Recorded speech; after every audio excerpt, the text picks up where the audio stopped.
Game about our homeland. Totally not. Welcome to Homeland.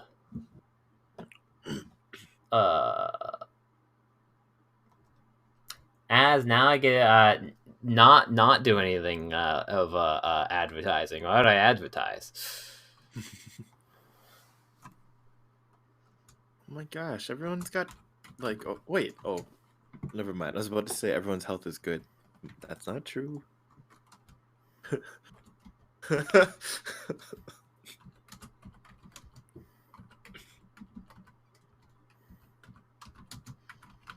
Yeah, no, oh golly, I say. I'm saying oh golly too here, my dude. Listen, you're probably gonna kill us off this game. I don't know what you're talking about. No, we're not gonna die this game. Just We're gonna you be have to sitting in answer the, me if we're gonna be sitting in I the hospital. I assume I've used my second wind already. But you just got it, right? No, I just got action surge. Oh, you just got action surge. I'm pretty sure. Let's review the rolls. Let's check the receipts, as the kids say. D10 plus 1. Was that ever rolled? I think it might have happened in combat, so we'll have to roll upwards. Oh, look, I had a. Oh, sorry, I was going through my rolls and I realized it was a GM roll, but that natural one. Haha, good job, GM Tim. Woo! Okay. You know what? I, being merciful, will allow you to roll a resource check IRL. Nah, I probably don't got it. I command it. I think Damn it, you do I can't have go it. against the command. Oh man, you're right. I don't have any I think he leniency does have with it though. my I've own been decisions. D10 plus 1 Josky New Worm right there. Oh, it was found. Where? Oh, Yeah. I'm sorry. According to the law, yeah, I'm sorry. Yeah, we're both at a second wind. You mean You mean alternative short rest? I mean short rest because we can't heal ourselves. Alternative medicine. Actually, I want to see your medicine checks right now. 0. We're both 0. You want to just see a straight up D20? What do you mean? We are literally just both plus 0. That's it. You want to see our medicine check? Oh god. No, you're gonna want to save those. I have a strong feeling the first rolls you guys are gonna have are gonna be good. Like I just have an inkling. Listen, I need to shoot Shorty's mentor figure and father figure. I need to get a crits on those. I need to end the combat there and then. Just imagine him as Kato Makune.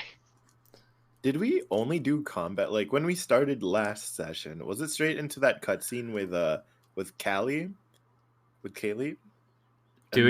Justin, do you want to read the recap? Because you probably have the whole list. But I want to do the recap. No, never mind. Don't do it. TJ, you do the recap. That was the extent of what we did and started, right? Yeah. I might be a little fuzzy, but are we live? Oh my gosh, this tags has my name in it. We must be live. Good morning, everyone. Welcome to another episode of NeonKnights. Knights. Today we have our 2 players. Say hi. Hi, 2 players. Hi, 2 players. Hi. In the role of Josky Newworm, we have our favorite streamer, Raylan Ranlan. How you feeling? I got this. I got action surge. You got this. You got this. And Yeah. you're gonna do your best to not die, because we don't like that here, right? I mean, if it happens, it happens. I mean, it's a character choice after all, right? I'm gonna censor that from my memory. Next up, we have J10 as Hildur Rhea. J10, how are you feeling about this this past encounter and episode? Hello, friend. I believe that this shows many deep parts of character, and they will learn and grow very much from this, assuming they do not die immediately. Well, that had too much story, which I have 0 interest in. Anyways, let's get back into our recap. I'm just kidding. I don't know why like my extrovert personality is like, oh, extrovert, I must be douchey. That's incorrect, and I want to apologize to all the extroverts out there. That was supposed to be sarcasm. If you know me at all, I love lore. I eat that for breakfast, lunch, and dinner because I'm poor. But anyways, I did not read you as douchey. You're okay, TJ. I don't. okay. I think. I just feel like I don't know. All the like ignoring humor goes to Justin for some reason, like it's a magnet. And I was like, I don't want to feed that. To be fair, Because I'm easy to ignore. It's the lamppost trait. We need to turn it off. Dispel. I mean, you should have seen me in the Dairy Queen. I was sitting there trying to get my order, and I was standing there, and everyone was just. I was there, and that was amazing. Like it was some sort of superpower. Like I legit, like halfway through the wait, walked up to like beside Justin, put my hand on like his shoulder, and just kind of like did a nod of like, "Yep." And then walked away, and they still didn't realize and didn't acknowledge Justin. The funny part is they acknowledged you more than they acknowledged me. Oh my gosh. Well, you heard it here first, folks. Go and egg your local Dairy Queen. Justice for Justin. If you ignore Justin, it's just because it's just a passive. You can't stop it. No, that's horrible. I don't want to feed that at all. It's not a choice. It's not a choice. It just happens. Style. All right. Well, character growth. We love that. We love that, especially here in NeonKnights. Last time let's set the scene. We are in Barrows Hall. Oh my gosh.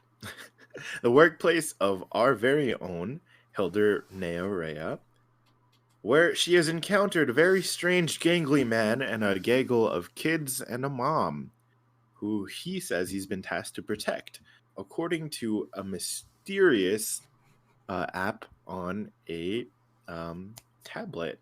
After some time speaking in some really juicy investigation checks, we start understanding the interconnectedness of these two fates. Josky Newworm promised evidence of his innocence regarding the absolute fiasco that happened at SIPE Data Management, where he was framed by not only Clint the Cyborg, but his former employer, Bronte the Broker. Was simply too messy. The app, known as J.E.M.Gem, promised a leak of Bronte's exchange with the client, saying that they would pin it on Josky. If he had access to this, he would be a free man, no longer on the run, for the most part. Hilder, after probably the most wholesome meal she's had in her adult lifetime, shows up to work to come into this shit show. The man, known as Josky Newworm, who she feels very familiar with, has been tasked with protecting a woman and her two children. Something evokes action in her. Something familiar sparks between the both of them. And the revelation that her fate has been juggled by several deific figures, and it all comes to align in this time and place. The answers that she has come about her very creation seems to find her at a crossroads of who she is and what she can become. One being in particular that watches over her, Joyous Ex Machina, has sought to come to terms with her being and seeks the help of the deity Logrin Starforger in in finding her place in the world. We learned that Hilder's fate was to be a vessel of a very malicious being, and Gem, not knowing the rules, seems to have intervened and prevented a complete, takeover of her being. After some After a very suspicious package was delivered at the front desk of Barrow's Hall, we found that Callie was knocked unconscious and that the sudden wave of customers started transforming into these cybernetic, almost like venom creatures, and began attacking Barrow's Hall, assumably in search of Samaria and her two children, Zari and Micah. After excellent combative skills from everyone involved, we go to check in to where Samaria was stashed, only to find that the room is empty and that the loud creaking that is normally reserved for the back door seems to have gone off with no actual visual of the door moving. We have Hilder checking the room. We have Josky finally seems to have moved past an illusion, looking out the door and sees a tall, burly figure with machete eyebrows, who simply looks over to him at a distance as Samaria, Micah, and Zari trail right behind him. And that was my attempt at recapping Neon Knights episode. That was probably 3, 4? I'm so sorry. Yeah, 3. Cool.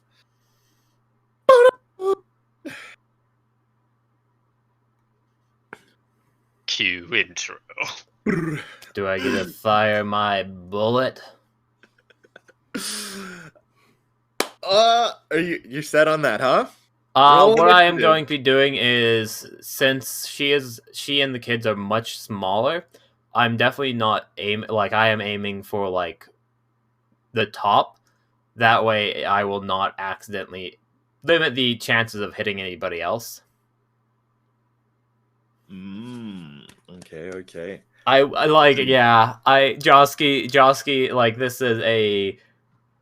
Josky just ran out, just saw this, see them walking away, kind of upset, kind of annoyed, pulls out gun, and, like, this dude is about to turn the corner.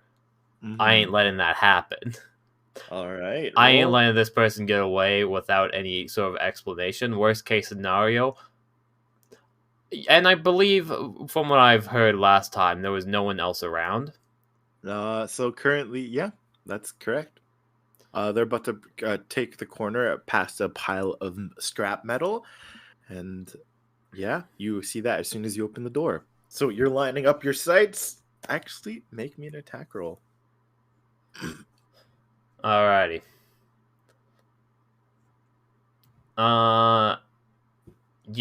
Okay, hold on. You said they were passing like some metal as well? Yeah, they're turning the corner that they're turning is past a heaping pile of scrap metal. Okay. Deeper into the junkyard, or at least farther. Worst case scenario, I am going to be alerting at least them that something's going on. That's what you get when you kill the priest. How did I know? How did I know that the first rolls were gonna be good? I kind of felt the exact same way. Right? For this attack roll. I've been waiting for this for so long. I will kill your mentor, Shorty. You will not have a father figure anymore. Hilder, you hear a rifle go off at the back of the exit bay. Roll me damage, Josky. Oh, absolutely. Dices are doubled, so that is a 2d10 plus 44. And then I guess dexterity, which is a plus 5. Oh!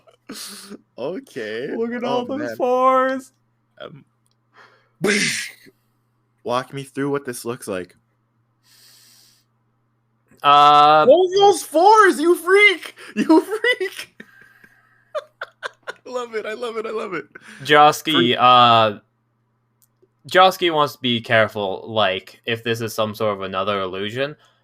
He sees all the heights of everyone else. He wants to aim, like, about shoulder height. Not going for the head, because doesn't necessarily want to, like, kill, just maim and injure and hurt as much as possible to I stop need you them. to call your shot. I need you to call your shot. Where are we landing? I feel like the shoulder, like Okay. whatever dominant hand shoulder there is.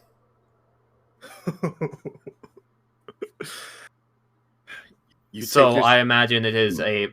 I didn't even need to use action surge. As with the last bullet in my clip, Oh man! the bullet As you just line up the goes. shot, you feel the. As you line up the shot, you look down the barrel of your elven sniper, freshly scrubbed from Hilder.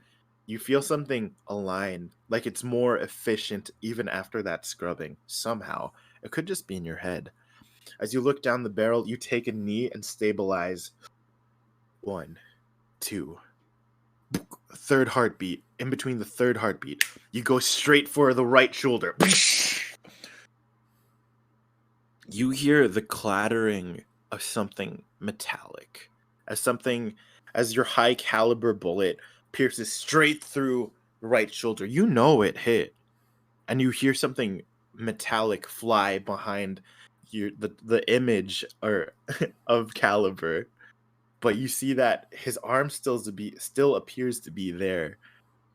Possibly, that would have taken an arm off, but his arm is still there. So, in other words, I know that this man has a metal arm, and I recognize that metal arm, don't I? You're gonna have to roll, my dude. How do I do I would it? like to use my bonus action to reload my weapon. Right. Ooh, yes! Go for it. As I have to roll a d8 just because it's a powerful gun. Mm-hmm.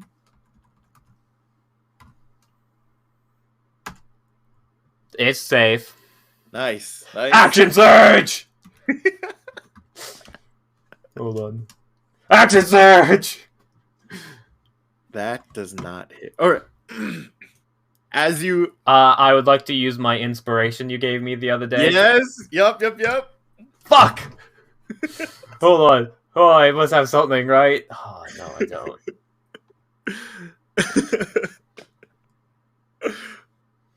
Oh, that's all I got. What you do see, you see the figure of you see the figure of Caliber stumble backwards, yell out in pain. Oh!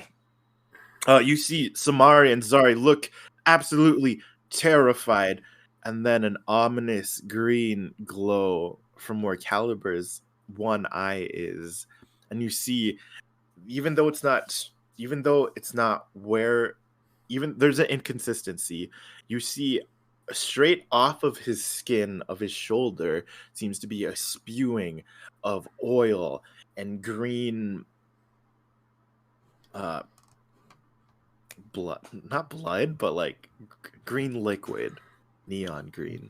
Josky just yells, "Get out of there!" What? Let's roll initiative. Initiative, you say? Initiative, you say? Hilda, you are part of this initiato as well. Yeah. I'm just gonna roll. You say you want my initiative. I say I rolled a 2. Which is an 18. I stacked my character for a reason. For the memes. How do I make an initiative counter again? I'm so sorry. The top left, you should see a drop down of your pen, your Yes. hourglass, and whatnot. Mm-hmm. One of those is initiative. Is it the clock? You rolled a 17 and you still didn't beat me. Unless you. Oh no, does he have modifiers? Oh. Lame. I should have saved it. Unless that 17 was for our companions, hopefully. Okay, so we have. How do I get rid of you? How do I send you to the Shadow Realm? I mean, not you guys. There's a thing on the. I guess if you hover over to the left side. Okay. Oh yeah, just click them and they disappear, and then yeah. And then how do I add one more? Oh my gosh, I'm so sorry. Do you know how to make Hilder's name visible? Is it not right now? Not It's to for me. me, but Oh. it is visible to me, but it's not visible to him, and his name isn't visible to me either. Caliber. How do I make it visible to each other? Hit the gear, Okay, yeah. and then at the top of the Open, screen open. is going to be near the top of the screen. Is going to be like C names or like X. Here, let me open up. Is it a gear in the turn order or no? In the Click on the character and then hit the gear. Oh, okay. Yeah. Okay, cool. And then hold on, I need to. I don't. You know, this. Let's say No, 17. well enough to do it off by heart, so I need to open up something quickly. Got it. I will make sure you guys can see each other. This is Josky. Gear. Details. Sorry, where do I go? Token bars or GM nodes? No. It should be up at the top mid. Okay. Oh, player permission. C. Got it. Yes, there we go. Okay. And then where's our girl Hilly? Hilly. Wait. Is this you? On the far left by the room. Oh, the rum. The rum. The rum. Got it. Thank you for your patience. Okay, I just needed that for the whatchamacallit. My goal is to try to keep this unless it gets absolutely out of control, but my goal is to try to keep this theater of the mind as best as possible. So we have our initiados. And since he had a nice little surprise round, Caliber's actually, that was a roll, but he's actually here. There we go. I guess the order that goes there. Okay, Josky, juicy round. You already took your action surge. You have your took your attack action surge, and your bonus action. Is there anything else in terms of movement? They are 40 feet away. They're only 40 feet away? Oh, I could have done something else.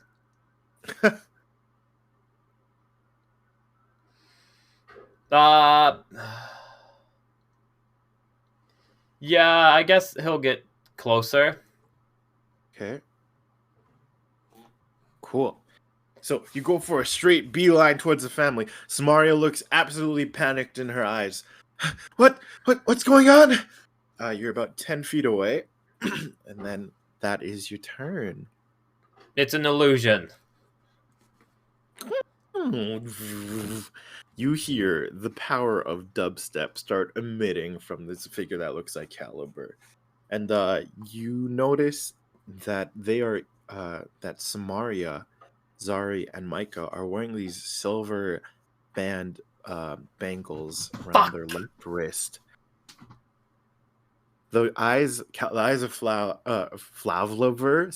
Caliber flash once more a pure green, looking straight into each single bangle, and a green icon appears and glows neon in each one. And all of a sudden, their eyes gloss over.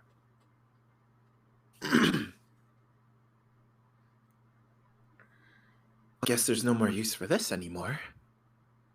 Caliber's figure melts. Well, almost as if like a stack of blocks start tumbling down in slow motion. What you see behind it, the first thing you see, two antenna-like horns that flow into a short, light-haired bob cut, and the most blue eyes you've probably ever seen, with aggressively long lashes. A feminine figure stands before you, with her arm absolutely blown the fuck off. Woo! You see that her neck is comprised of several rings, almost not sure if it's armor or if it's actually part of her physical form. Your file did say that you were quite the excellent shot. I'll do my best I will do my best to prevent that from happening again. And then as she says again multiple times, reality seems to shift almost on a level of different dimensions and parallels of mirrors looking upon mirrors looking upon mirrors.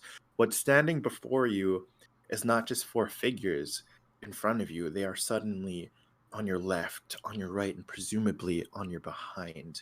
They start standing up, Zari, Micah, Samaria, and this new figure, and start walking through and past and around you, all at different angles, converging, walking away.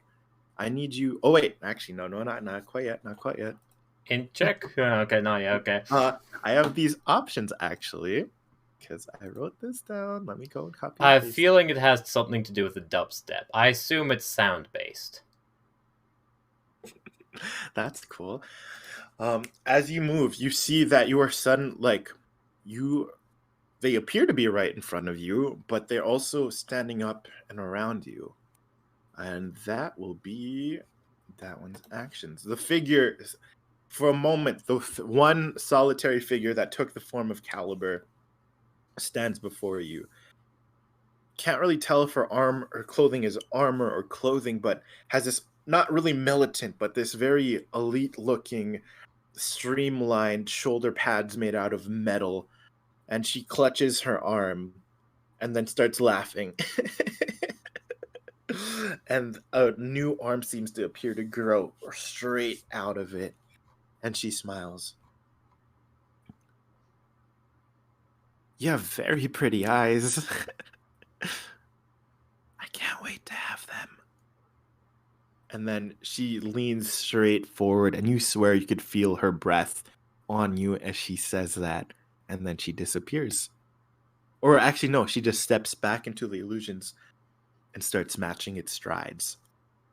And that will be her turn. All right, Josky, you had your surprise round, and it's back to you. I do want to double check to make sure my intuition is right.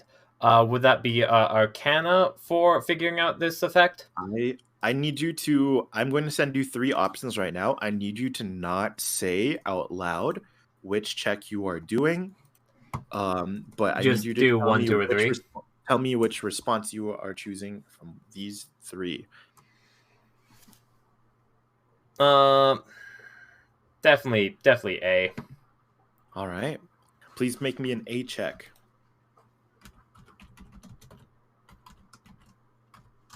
Actually, yeah, maybe don't need. I'll GM roll it.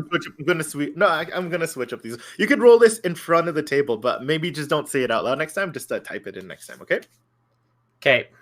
Cool. Ah. You get the sense this has to be illusion. There's no way this is real. You hear the echoes of the other timelines speak to you like, "Oh, kid, this is trouble." She's referencing stuff that. You see a cacophony of different theories pop through your head of what the answers are. You're very certain that it is some type of an illusion, but this scale seems unheard of. And that it's concerning for all the other timelines. I do need to say that for these particular check, it needs to eat one of your action economies. That would be my bonus action. I'm using my action to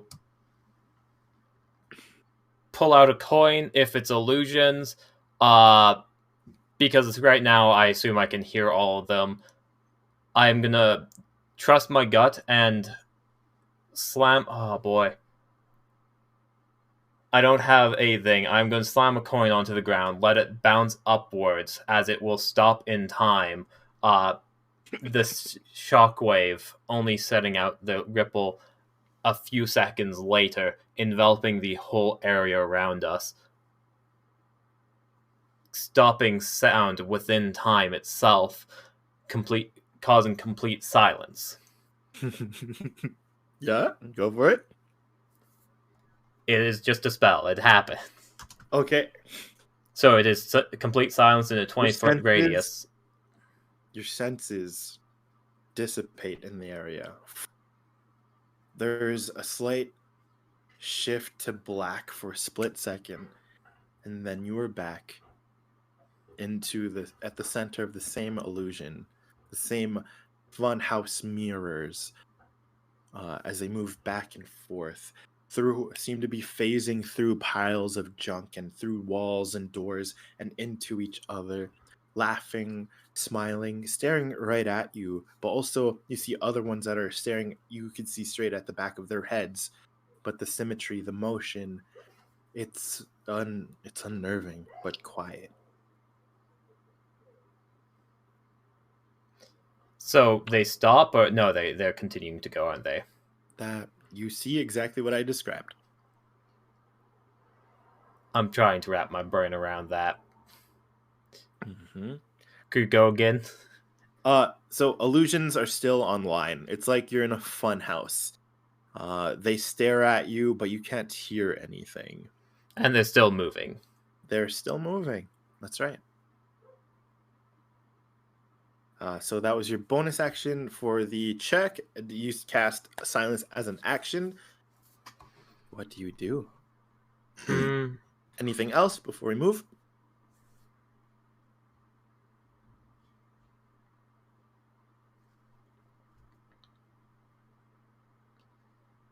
Oh, that was my action economy, and I wasted action surge.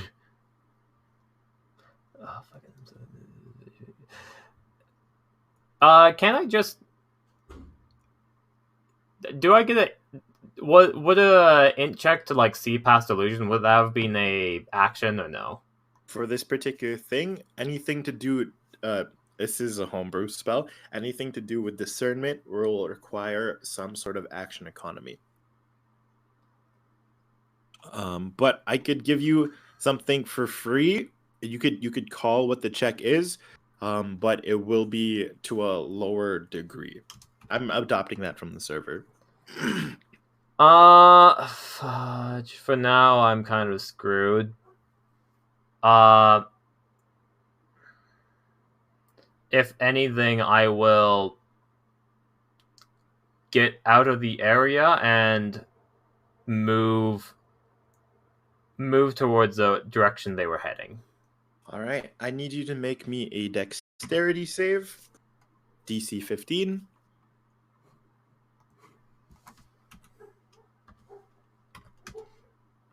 Nice. So this means you are able to move a full movement instead of being hindered. What direction are we going right now? The path that they were heading down originally, down the alleyway. Okay, I'm going to give you... I will need one orientation check. You could either use perception or survival here. It will be at disadvantage, though.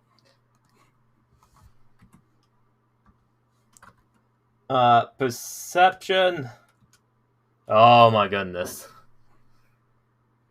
You think you're going You think you're going in the way that you're supposed to be going. I mean, it would be funny if I'm like heading the wrong way, but that's the way they headed anyway, so yeah. Yeah. I think you start doubting yourself mid-movement and alter course. The illusion seems to be still well within... You're still within its clutch. My one goal would be to get out of the silence bubble. Okay. That would be my number one goal, because Okay. if they are out of the silence bubble, then I should hear them. None of the Good. illusions should be making sound. Mm-hmm. Meaning, if they are running, I will hear them. Nice. All right. You start moving until you finally find an anchor, which is the corner of where the illusion or where the silent spell is. Finally, the world comes back to life. You hear the rustle and bustle of the city. You hear the clamoring of people trying to come out the door. You hear multiple footsteps. And that is your turn. Is that correct? Yes. I assume the multiple footsteps are which direction? It seems to be... I'm sorry. Based on your current checks, they do feel like to your left and your right, a little bit on your behind as well. except behind there's no any sound. So I'm not gonna right. rules lawyer and argue this. My Mhm. original roll was an 11, but because I Uh-huh. was inside this bubble, I assume the disadvantage was only when I was inside the bubble. Uh, that one was for general orientation. It was you weren't using your sound to you were choosing a direction rather. So just the effects of this particular illusion, uh, it was to figure out who's where really. So I think it's still carried over. Okay, just felt like I should argue that the listening part should be the 11 still.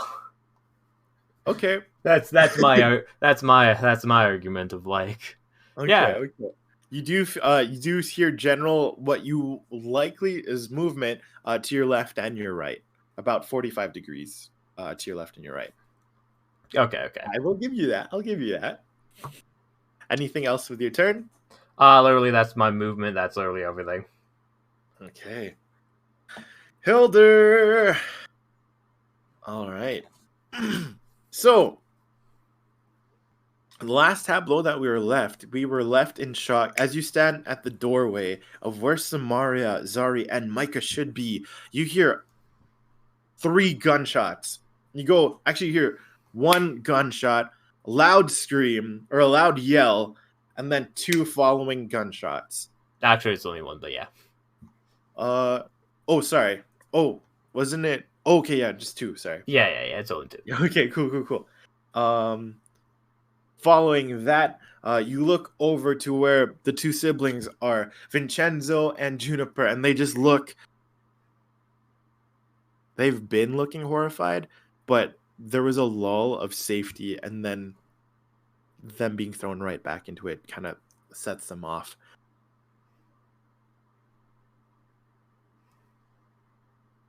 That sounds about right. Nothing can stay. We're not out of the woodworks yet. At the current moment, I think it's time to bring out the big guns, which are technically smaller guns. Looking around, what was the movement speed for these poles? They go. I believe they're 15 feet go upwards, but I feel like they don't eat anything in terms of movement.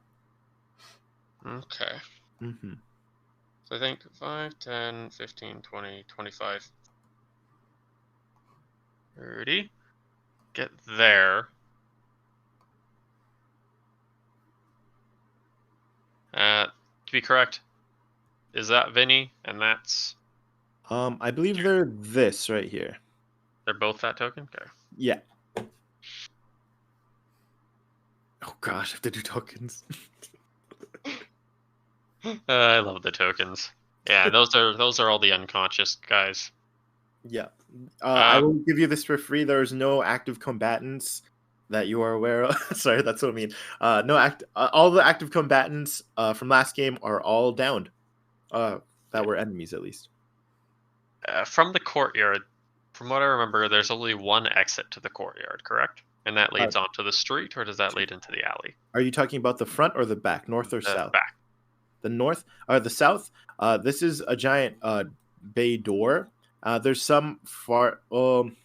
Yeah. Not like in the actual building. Like okay. when we get out into the scrap heap. Yeah. It's like a chain link fence locking it in, and then there's an exit. Oh, you're talking about from the court. Yeah. It's properly walled off several acres. There is one that would be northeast. We know that Rico, or well, actually, I don't think you guys know this, but there's an entry where the car scraps are. That's northeast of this building. So they would have to go here and then around. Likely if they were taking a vehicle, but there are fences, and fences can be cut or jumped or broken. Mm-hmm.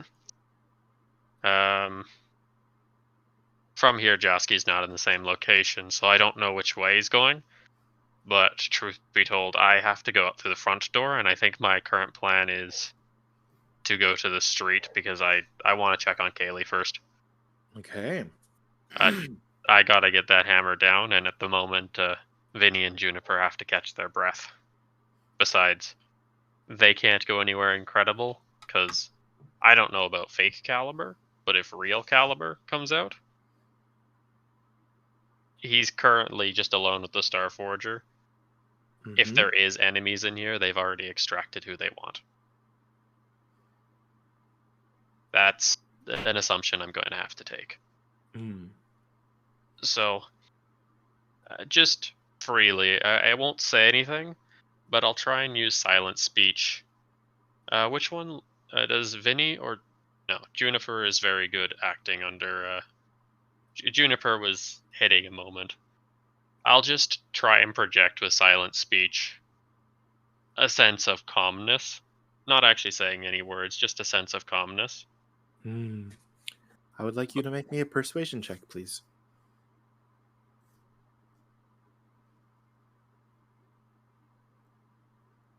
I'm not in a performance mood right now. As you psychically reach out with your mind, you watch as both their breaths really, as a consequence of Juniper calibrating her body to slow her breath, you notice that it starts affecting Vinny as well, that he's following her lead. Hilder, what's going on? A wife and kids not here anymore. Kaylee might be injured. I'm gonna go check on her right now. Kaylee! Sorry, go ahead. Josky ran out the back door. I think the kidnapper has them running out. Both of their eyes just go absolutely wide. What do you want us to do? You see Vincenzo hops over this. I think this was illusion. I think he just busts through it and starts running with you to go check on Kaylee. Juniper, can you turn on the far table? That project I was working on. Can you turn it on? She starts sprinting over to it. 20. So action dash 5, 10, 15, 20 up the pole. 25, 30. What's the sight line? What's the area look like? As Hilder will just kind of like you grab throw the on her grav pair of glasses. You grab the grav pole and start as if breezes were lifting you up effortlessly. You see bodies strewn, and as like the fallen. Oh, you have your glasses, right? Yeah, I throw the glasses on. You see that these nanites have gone from a glorious chrome to a pale white, almost like powdered sugar almost. You see that the bodies, they're mainly fully human. Some of them have the occasional limb or some sort of enhanced, mechanically enhanced part of their body. You look over to Callie and you start running the software on your glasses. She's currently knocked out, incapacitated. I will let you make one medicine check, though. Actually, no, you have the glasses. You as a player know that she's under the effect of sleep, but a weird rider effect based on whatever toxins seem to have been connected to the box. She has at least two levels of exhaustion as well. As I'm assuming Vinny comes up behind me. Yeah. I don't fully know what happened, but she's knocked out for now. She should be fine. Something infiltrated her body, some sort of... I'm assuming this powder crap. Same like the rest. Make sure she gets to sit down. I don't know how to fix that, but... You know, Junie's the best for fixing people up. I'll take care of her.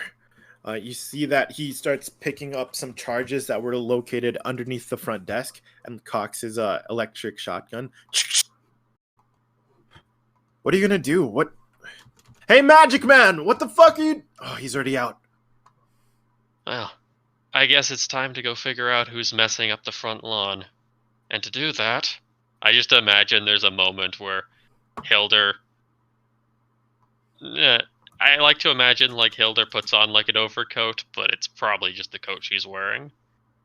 There's a link that establishes right at that moment.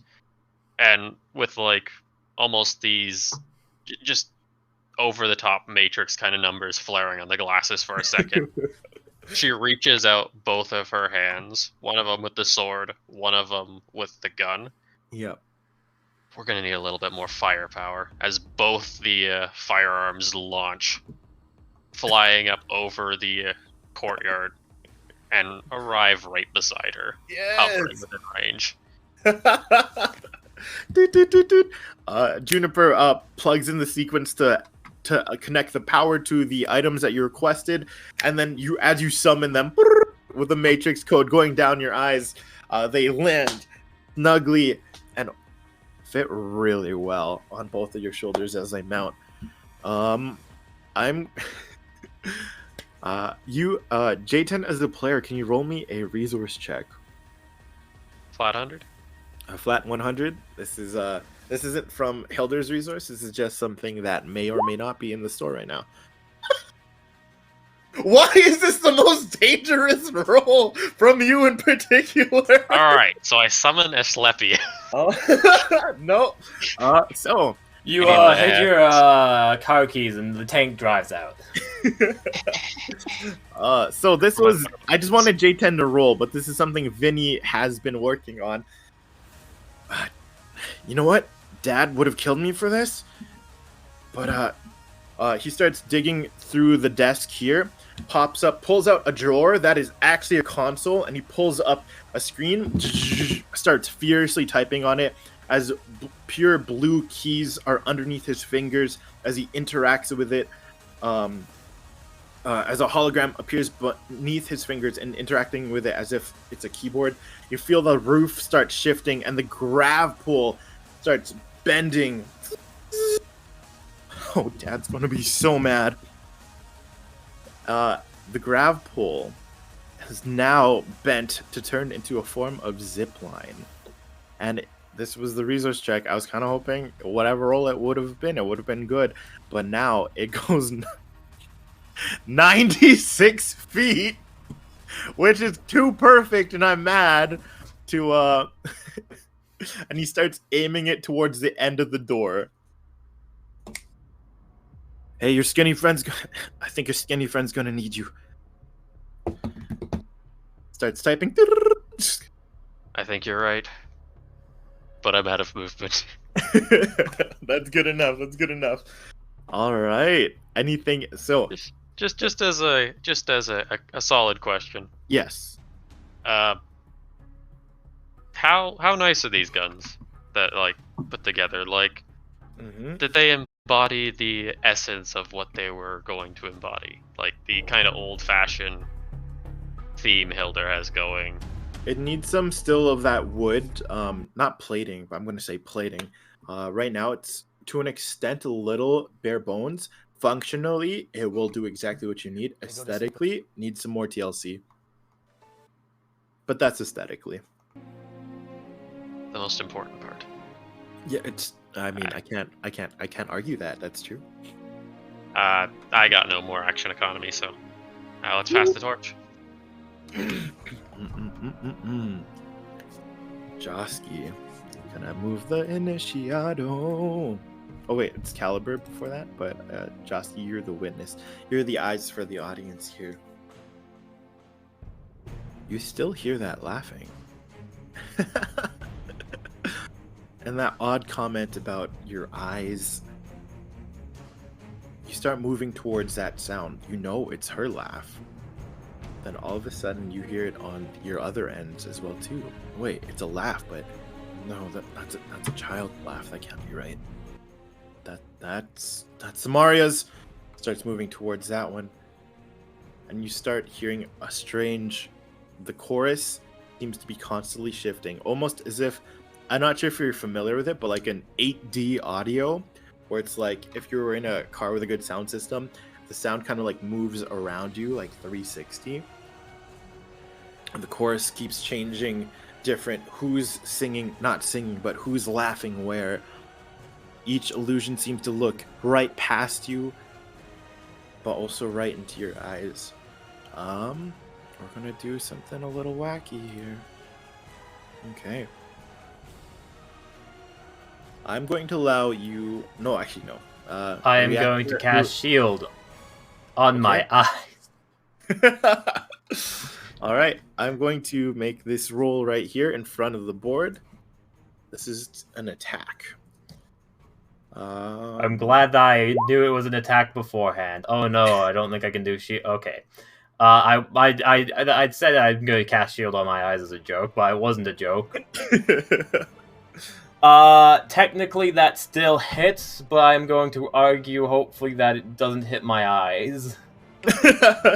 And it doesn't blind me, and it's less severe, hopefully. It doesn't hit your eyes, but it will do damage, and I'm sorry.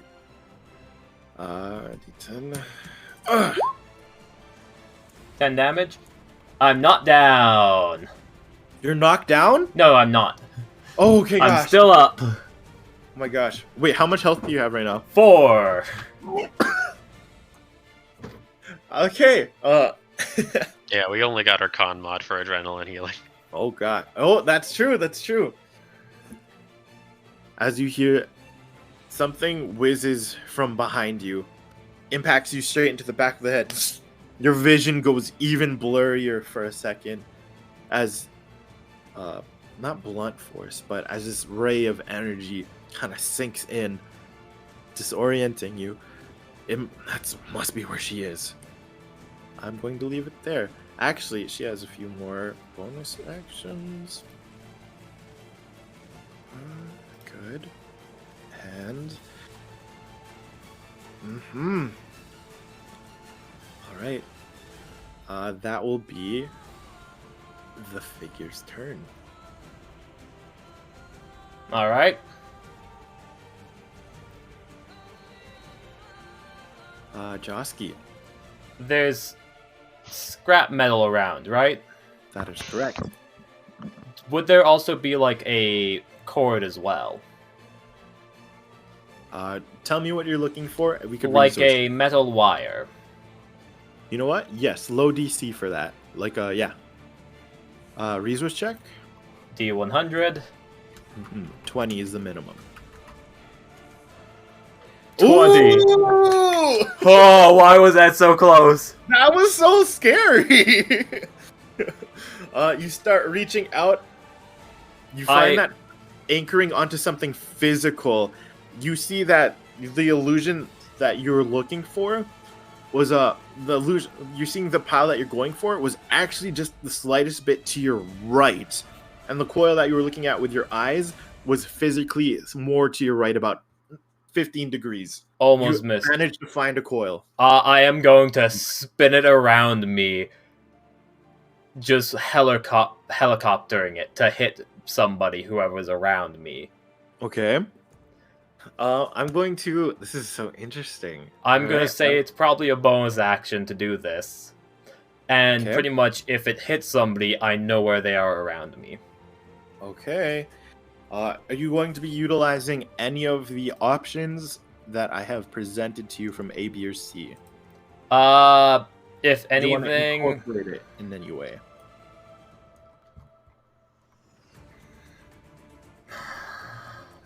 It's not really anything, because I'm trying to hit something. Okay. If anything, that's like a tactile thing of just, hey, like however long this cord is, it is like a 10-foot or like 20-foot, 15-foot. I don't know how long is this cord? Let's say, I think 10 from what you were able to manage and like gather up right now. We'll say 10. So it's 10 feet around me. I should have this area of, if anything is within there, it should theoretically hit it and get disrupted. Okay, I'm going to roll a d7. Actually, I'm going to have you roll a d7. I don't know what I'm rolling for. If something's there, it should hit. Oh, yeah. 2. Oh, shit. You hit something. You spin around, the first thing that you hit. Oh, actually, oh my gosh. How much...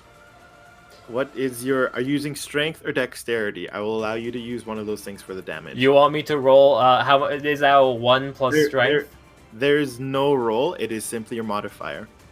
Okay, are you ready for the roll? -3 damage. Which one was that? Your strength or your dex? That That your was strength? my strength. Okay. You make contact and you see that the image of Micah seems to be now entangled with something and it's adding towards the illusion. Okay, it's Micah. Micah, it is now wrapped around his neck. Just saying. Okay, He's a small boy. Small boy Micah. Is everything just slightly off-centered? Yeah, no, this feels like the So different that plane- means I can pinpoint where she is based off of the illusion. What do you mean by she? Or sorry, not she. The antagonist. Was it she? Or was it A feminine figure, yeah. You haven't talked to her, but yeah. the one that called my eyes pretty? Mm-hmm.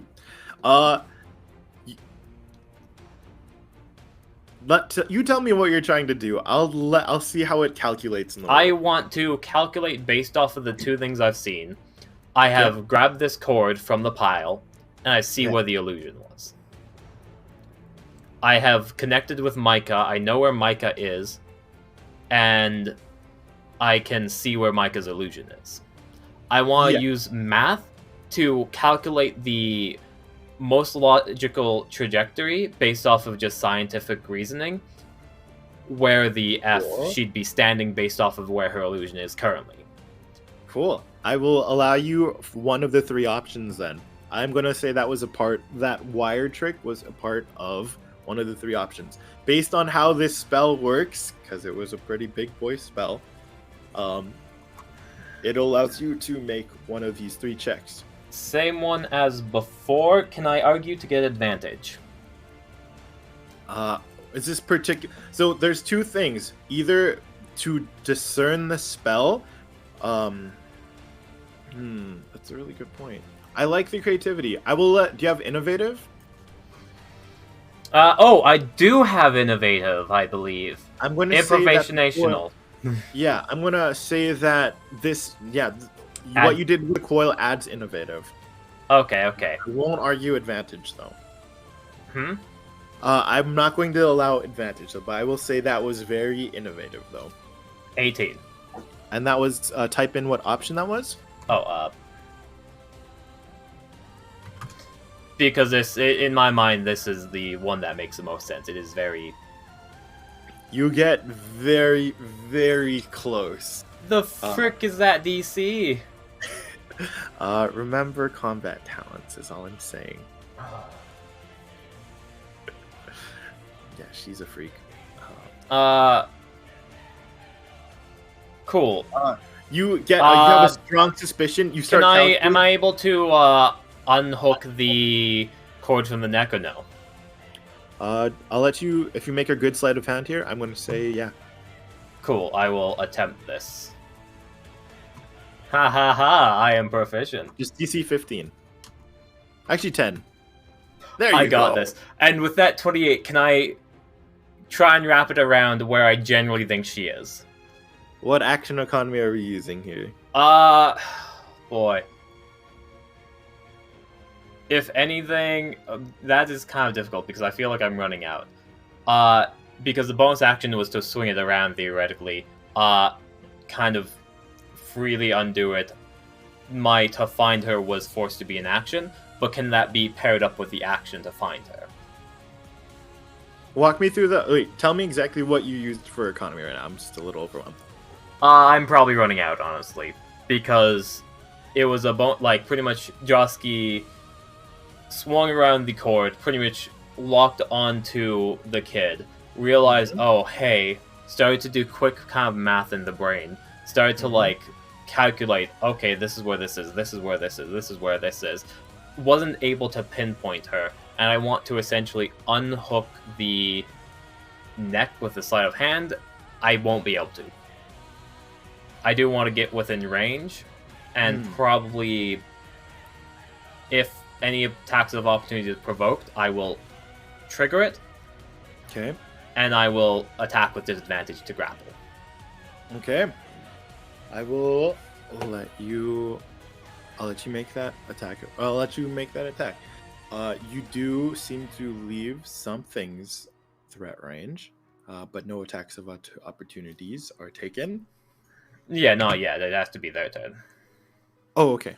That's what I mean. Like on their turn, I'll take. Oh, I thought you said you were moving to take attack of. Oh, okay, I will move to the point where I think they are. I won't have the action economy to try and hook them with the wire again. Okay, But I'm next going to turn, I need you to make theoretically might. another orientation check. So between survival or perception. Yeah, That's a perception. But I was going to the illusion spot / okay. I was. How much movement do you want to spend? Because I'm going to say like your confidence you probably aren't. How confident are you feeling with that? How does that interpret to your character's confidence? I would be moving. I'm like, how big is this range of the spell? It's a big boy spell. I am moving essentially like, because I assume they're within 10 feet. I'm moving like 5 to 10 feet closer towards the direction. I don't know. I did because I rolled a 18. I wasn't able to pin down their location precisely, but I assume that I got close enough. Based on the check that you've made. So each check has a discern specific information. That's the nature of this spell. What I can say that you are feeling a sense of disorientedness. You do have an inkling of how you may be able to discern who's what and where, but it's showing that the detail and the level of this casting is quite advanced. It's not more so on like your inability. It's more so like the illusion tech here is quite next level. Okay. Is there anything else currently? No, that's probably my fucking full turn. Okay. All right. Next up, Hildur. You see that the grav pole starts gaining another attachment that runs horizontally. It's like, I installed this for one of my birthdays. Dad really did not like it because how dangerous it was. I promise not to use it again, but this is an exception. And as he presses what you imagine to be an enter button, the pole that was going horizontally as if it was a zip line starts lighting up with that blue energy, and he looks to you. Go get them. You got this. And he tries to do this pose like he probably saw in an anime or something, where it's like a thumbs up, and tries to do like that sideways grin, where he's assuming, I think he minor illusions his teeth to like sparkle a little bit. A little sheen. Turning to face kind of like in a super dramatic way, because Hilder's being a dramatic fool to a little bit. She just crocs a very overconfident smile. Not that she's feeling very overconfident at all. With her hand at her side, she quickly hits downwards and pulls on whatever this world's equivalent of AC/DC's Thunderstruck is.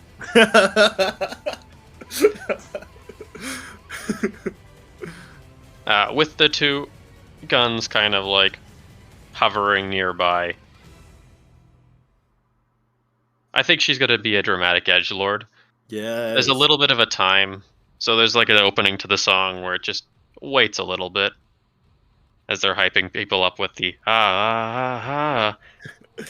I think she forms them into the surfboard hoverboard, jumps up to them, and straight up grinds the grav pole.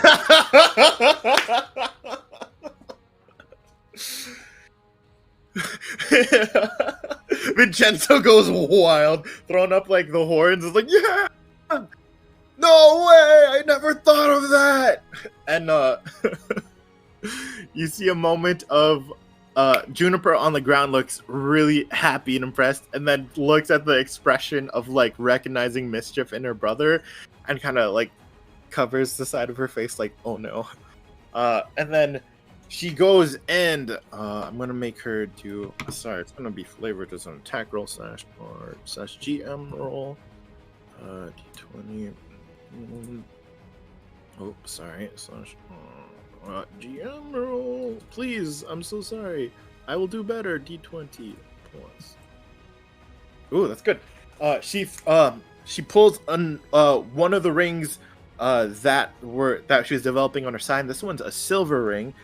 She tosses it up to you as you're grinding through. You catch it straight. It lands straight into your palm without even really looking, and you start hearing sound from it. Hey, I've been working on these comm rings. You should be able to keep us in contact. Good luck out there. Roger. As you you hop off, bust through the door, tuck roll, and you see everything looks really normal. You see Josky, and what else would you see from the outside? But there is this strange haze. Oh no, how far is he? Yeah. Let's say they're about 70 feet away from you now. And you see a figure in haze. And it does seem like a tall, lanky boy. I won't say you see it. It's not normal. I'm sorry, that was a lie. You see a haze, a tall, lanky boy, and you're pretty sure that's Josky. And then as you try to look further out, it seems very obscured. And the circle seems to be moving. The haze seems to be moving.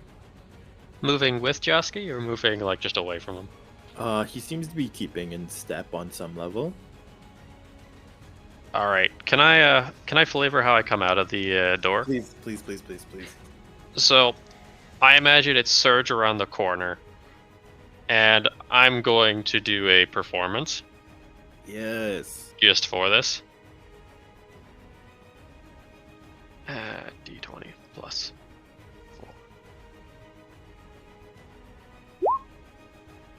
4. So I'm making a very big scene about this. Coming out of the ground, coming around the corner. You mentioned that it was Vinny arced it a little bit. Yep. So I imagine she just uses that as airtime. And because the guns literally can fly, I'm going to say it's over-exaggerated airtime. To the point where I'm going to probably go... I'm going to try and launch as high up as in the air before I can start moving. Lanky boy. I mean, he looks super depressing and whatnot. Probably Josky. Kid. As almost just surfing these hoverboard guns. Hilder has this almost completely almost nostalgic smirk across her face. Big. It almost seems very natural in a way.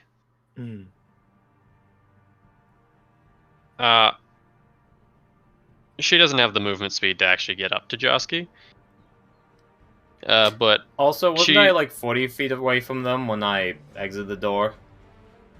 You ended up being 10 feet away from them after your dash, is what I remember last. Yeah, they were 40 feet, then there's 10 feet, and now they're all 70 feet. Something like that. As Hilder will, just a little bit off the ground, kind of surf pilot in. She'll swap the hoverboard up from being a hoverboard. Just kind of jump for one foot on each gun. Just so she's completely dual surfing guns as she flies towards Josky. You know what? That was pretty innovative. That's pretty innovative. Is the intention to use your flare to get closer? Do you have any intention of using your flare to get closer? The flare intention was to get closer with the airtime out the door. Okay. I won't have any action economy for the actual getting in range of Josky. I will allow you to make... Here's the deal. Proposing a deal. I will allow you to make one dex saving throw, and in exchange on whether it's successful, it will roll a d20, and that will equate the distance that you travel additionally, because you're building off of this momentum so flavorfully off of the grav pole. So that's on the condition of a successful dex saving throw. On the event of a failure, I'm going to say that you are knocked prone, and then the guns, there might be some damage to the guns.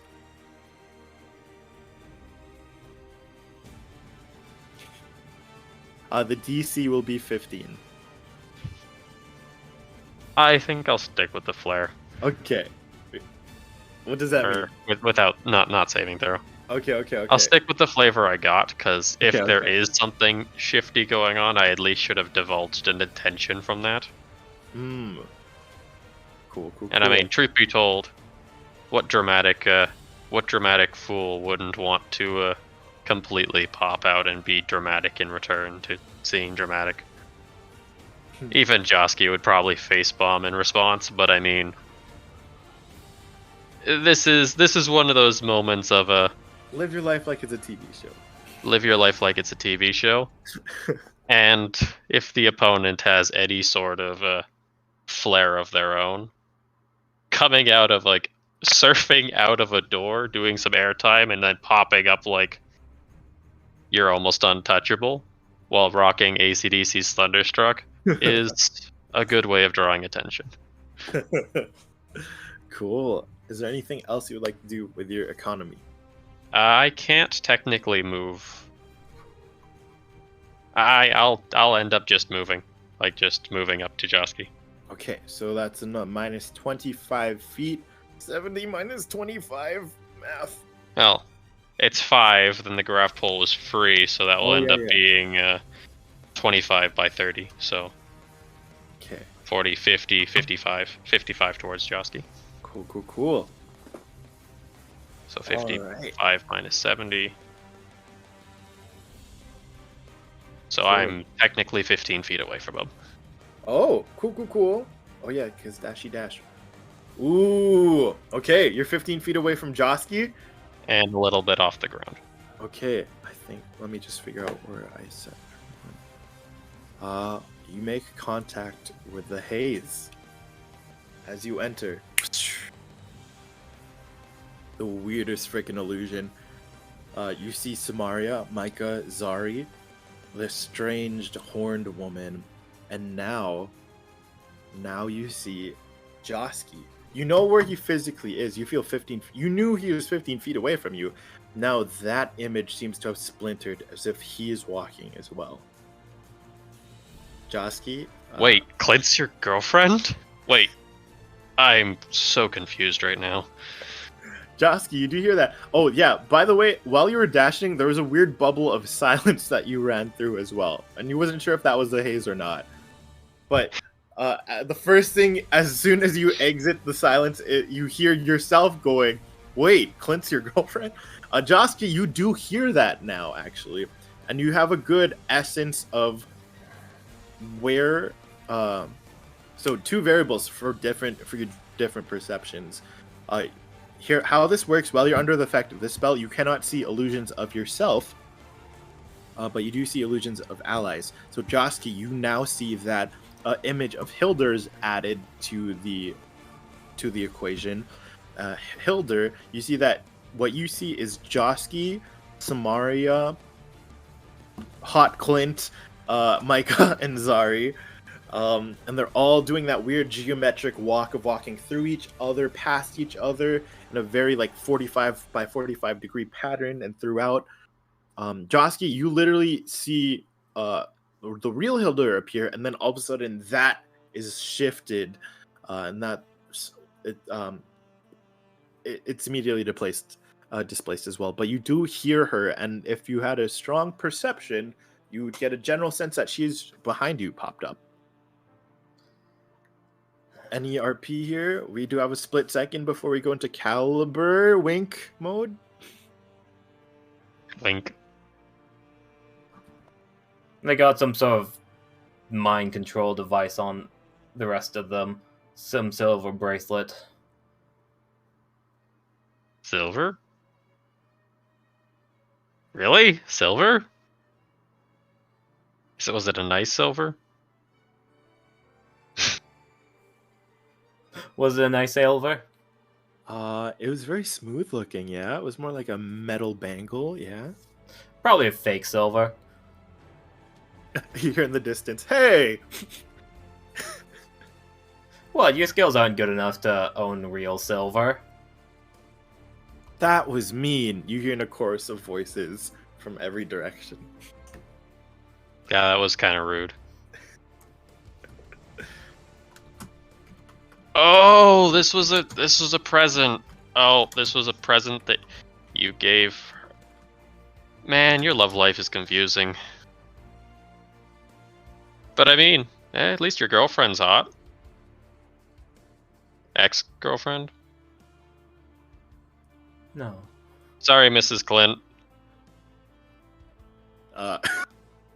The image starts blushing. This is so dumb. No, make a person. If you want to make any charisma checks here, now's your chance. Particularly, I will. Something queued up for Mrs. Clint.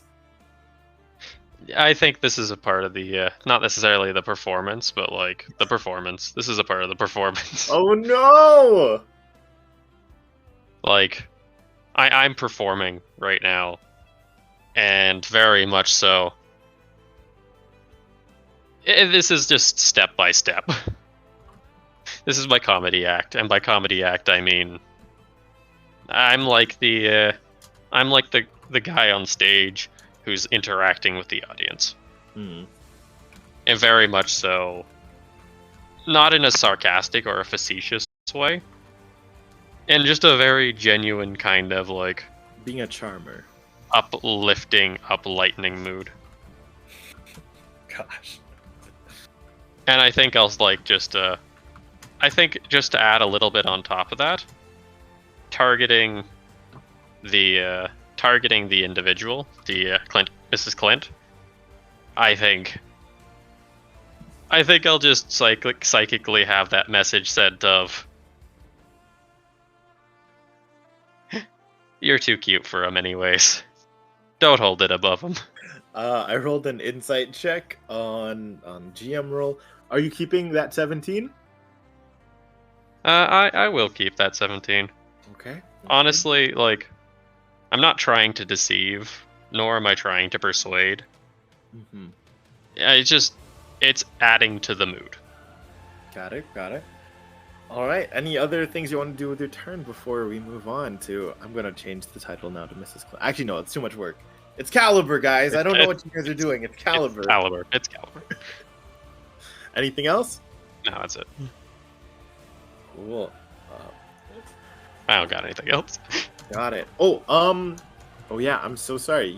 I'll send you the options if you want it to inform your next turn. 15 paste to. Okay, there we. Oh gosh. Here are the options for your next turn. Okay. I almost said her real name. I didn't say that. What they are going to do. Is there an attack opportunity that's provoked?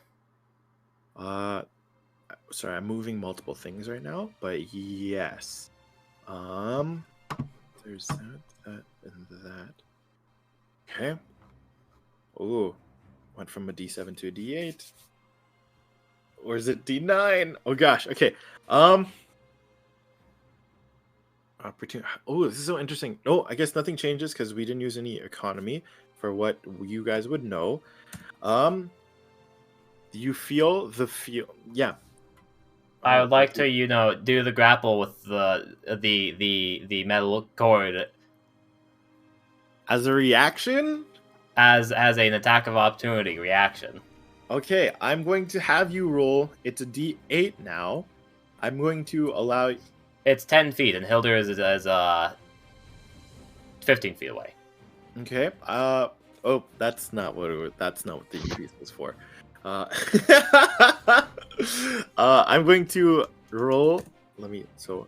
Do you want to roll you want? I'm going to say for your intention, you want a higher number. Okay. D8. All right. Yeah. Roll me a D8. 7.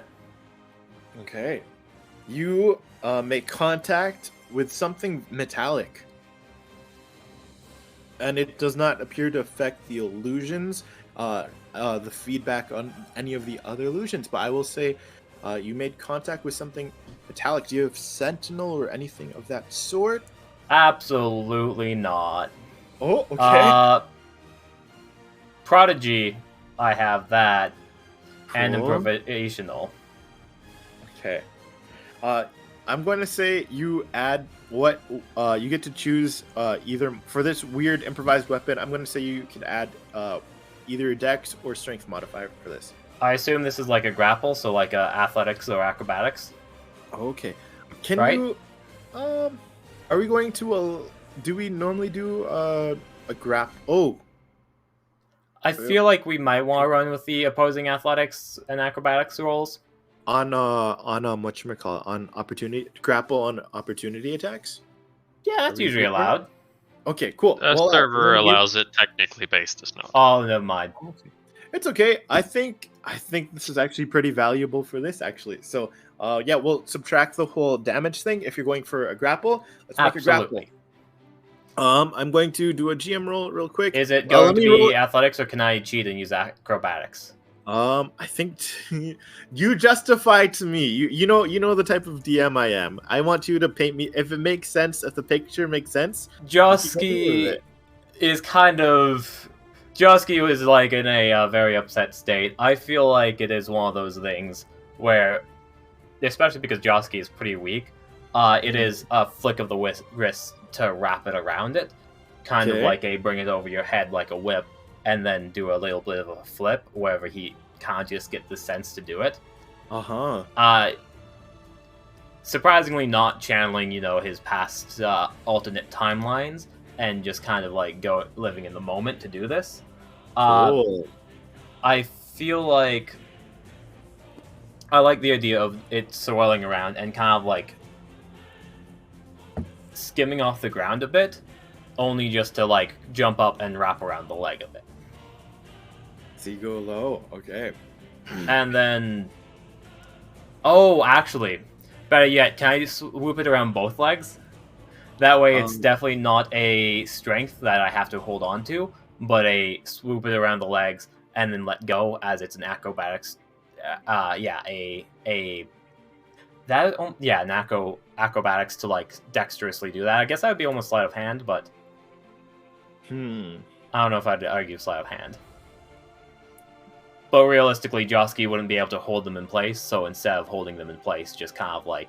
I think, based on what you're describing, I think it does sound more like... Because it's you trying to manipulate a tool with coolness, essentially, rather than like you like doing flips and like Spider-Man like grappling. Unless you want to do that, but I'll let you roll. Yeah, I'll let you choose between sleight of hand or acrobatics for this one in particular. Let's see where it goes. Sleight of hand, and do I get to add my improvisational? I think so. Yeah, that sounds pretty flavored to me. Good. I'm glad you guys are remembering this. Power gaming plus 11. Like a total badass, your body's absolutely still. Then you flick your wrist in the air and then downwards and then to the side. Whoosh!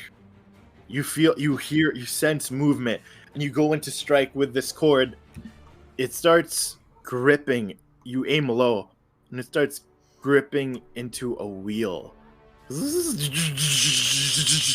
you start lifting, I guess its axis off of the ground, and it can't seem to be moving. Whatever you caught, you caught. But what you were assuming was legs. There is a wheel. Oh my goodness! Oh my goodness! Oh my goodness! I'm still holding the wire, right? Yep. Oh my goodness! I've won this. Sorry. But yes, they get to finish the turn. Cool. So I need a mental situation. So let me just mark this. Do not look at the bottom of the map, please. Okay, friends. Alright, I'll make sure I scroll up a bit. Okay. Theater of the mind. Good. 15 feet. That's where Miss Hilder is. Good. TJ is a pile of rocks because that is what TJ has requested. Yes. This is a full-on TJ's preference. Okay. Ooh. What they do? Oh, but there's a It's bonus. because within TJ's campaign, the main kind of helping force is called Gem. And it's like a purple gem. It's World of the Matic. The haze starts. The illusion doesn't pull away, but the actual haze containing this show starts pulling away from you. Hilder, you see it first. It's almost like a wave of mist just whooshes past you, and you see clearly the illusions are gone. And then suddenly you see Josky for just what Josky is. And then I need to figure out this radius. Do we scroll down now? No. Just never scroll down ever. Okay. Actually. Never scroll down ever. Okay. Okay. So here, and then. Okay. I need to mark that. I remember that with my mind, and I mark it. Okay. Cool. Oh my gosh, bookkeeping. You got this. Oh. Okay. So, 1, 2, 3, I'm marking that with my mind, and then I mark it with a pen. Good. Oh man. Creep. All right. The mist kind of whooshes past you, leaving like a cold tingling on the back of your neck. Somehow, even the air seemed to be conditioned to be different in that weird bubble. What you guys see in front of you is now just a 30-foot sphere dome of haze and mist, sparks, reflections, and electricity move past you guys. And the edge of that radius is 30 feet away. And then, sorry, they got a bonus action, guys. Oh, Josky, what you see in your whipped hand is a. This is so dumb. It's a little like Mars rover thing that has an antenna and reflective gear on it. And it's as you hold it pitched on its side at a 45-degree angle, tangled up. You see that its antenna starts moving spastically, trying to recalibrate itself, reorient itself. So do we see the group of Don't you people? dare break that. Hmm? Don't you dare break that. I'm going to somehow remake it, and it's going to be a new pet dog. Hold on. No, because bonus action I need to do that. Yeah. That's Calibur's turn, guys. How much? Got a few. Yeah, we're moving through this place. I almost scrolled down. I stopped myself. So do we what see... you see before is little Mars rover. It's spazzing out. A cloud of haze and mist in a 30-foot radius sphere keeps moving through the junkyard, appearing to alter reality or confuse or not. Do we see? Do we see makeshift Caliber, not Caliber? Everything is obscured by the haze. Oh, okay. And this thing isn't creating the mist. This thing was creating the illusion, right? It was an amplifier. I'll let you make a check. What do you want to figure out about this thingamabobber? I hate to say it, but did you say the whole thing not breaking it out loud? Say again? Did Shorty, say anything about not breaking it out loud, or did you just say it out of character? It was sarcastic. You could break it if you want. It was more just a line of like, if it's still around, I'm going to take it and do something with it. I use Shocking Grasp. Okay. Do the metal into this thing. That's with advantage since it is made out of metal. And it's like at a range too, which is just cool. I love the idea of like it's 10 feet away. It's through the thing. That is going to be a D. That's a 8. 4, 6. Can I get my because I'm literally touching the wire. I'm touching the thing. Can I at least I'm get going my to say right now, information equal to it? you rolled a 10. Yes. 10 hits this particular old doggo. Oh, phew. Roll some damage. Oh golly, it's so low. Wait, what? Do I not have to? Oh. I lied. I only have Booming Blade. I thought I had Shocking Grasp. Oh. Stab it. Yeah, apparently I just stabbed it. Hold up. Okay, I need to think of something cooler because now the that attack roll is the same. But the 10 would hit if the attack roll is the same. I don't know if it is for you. But... it would be. Okay. So Actually, it'd be better. Okay, cool. I imagine just like pulling it back slightly and like thrusting my sword into it, casting Booming Blade. That looks so cool in my head. You you absolutely yank this little drone doggo, and as it flies through the air. I don't think it flies through the air. My strength is pretty low. These things are pretty weak. These things are pretty weak. As damage is D6 plus.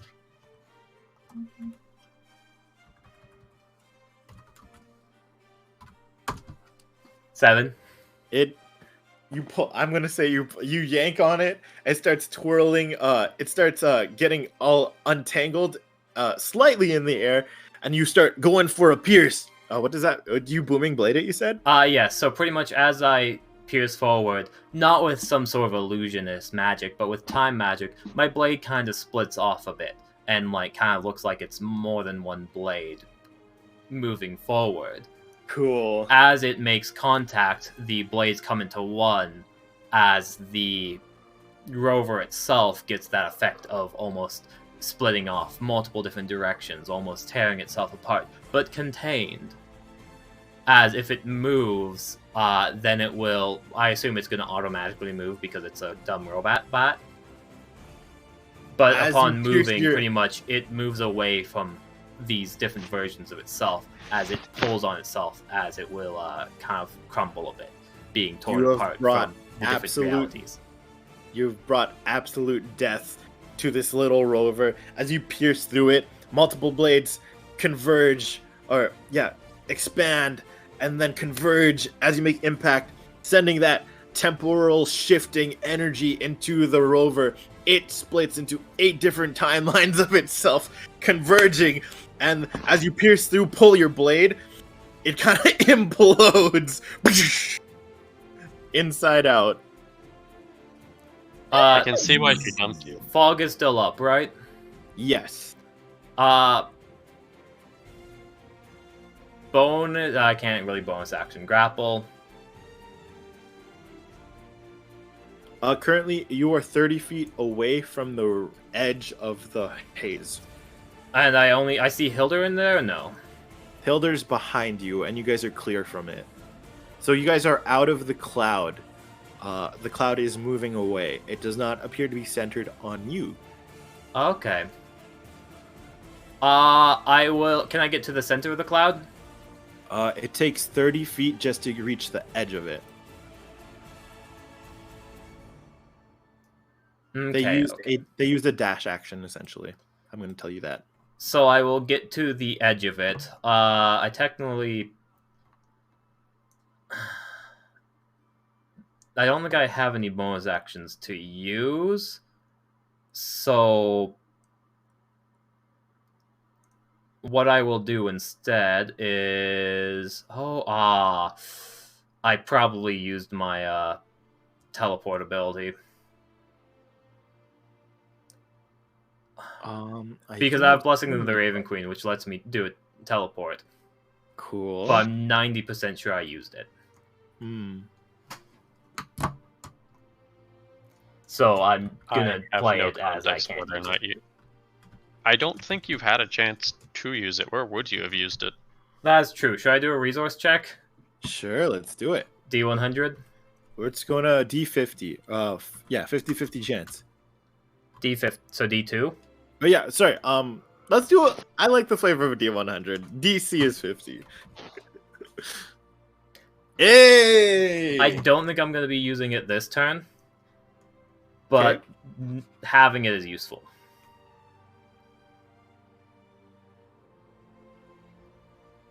As that would be my turn. Okay. Next up, we have Hilder. Hilder, you just witnessed Josky right in front of you. Multiple blades from separate timelines split apart and then converge on the sword, sending that temporal discourse into a little rover robot that explodes and implodes. Before you, the haze wall seems to be... Oh, I have my bonus action. Okay. A bonus action. I pull out an unused smoke cigarette and put it in my mouth. Yeah. Yep, Nice. that was it. I put an unused cigarette into my mouth. This haze moves slowly, not slimes, but kind of just like inks its way across. And Josky starts smoking. No, I'm not smoking. It's unlit. Oh, okay. It's just an unlit cigarette in my mouth right now. Josky puts a cigarette in his mouth. I missed a Mawile. No! Sorry. Your turn, Hilder. Based on where she's going, she's essentially going out into the street. Assumably, this isn't a farce. Right now, there's going to be a pathway. There's different pathways. Going straight forward goes to where some of the more sensitive energy cores are. Eventually, on the left, there will be where the auto body parts are. Well, there might be some vehicles there. And then on the right is mostly they try to organize it, mostly armor scraps, really outdated stuff. Currently, we're on a path, and you know that those three, not bridges, but crossroads, diverging paths, will be coming up soon. Was the rover I destroyed the one creating noises? What would you like to make to understand that? Whether or not there's still laughter and like echoing 360 surround sound. Sorry, I'm so sorry to be this, but that would have been a good thing to check before you destroy it. What are you talking about? If it's happening currently, then we know it wasn't the one doing it. But it's just, well, I'll let you make an investigation check, I guess. If it's like a 360 surround sound, you're gonna still hear it. It's not gonna have stopped by now. If there's not 360 degree surround sound, then what you did hear is movement from it. Sorry, this is so broken. Yeah, but like, is there currently right now the laughter around us echoing? No, because you're not in the haze, dude. Cool. Okay, that's all I want to know. Okay. Cool. Mm-mm-mm. That means theoretically we would be able to hear footsteps if there's footsteps. Yeah, no way. But yeah.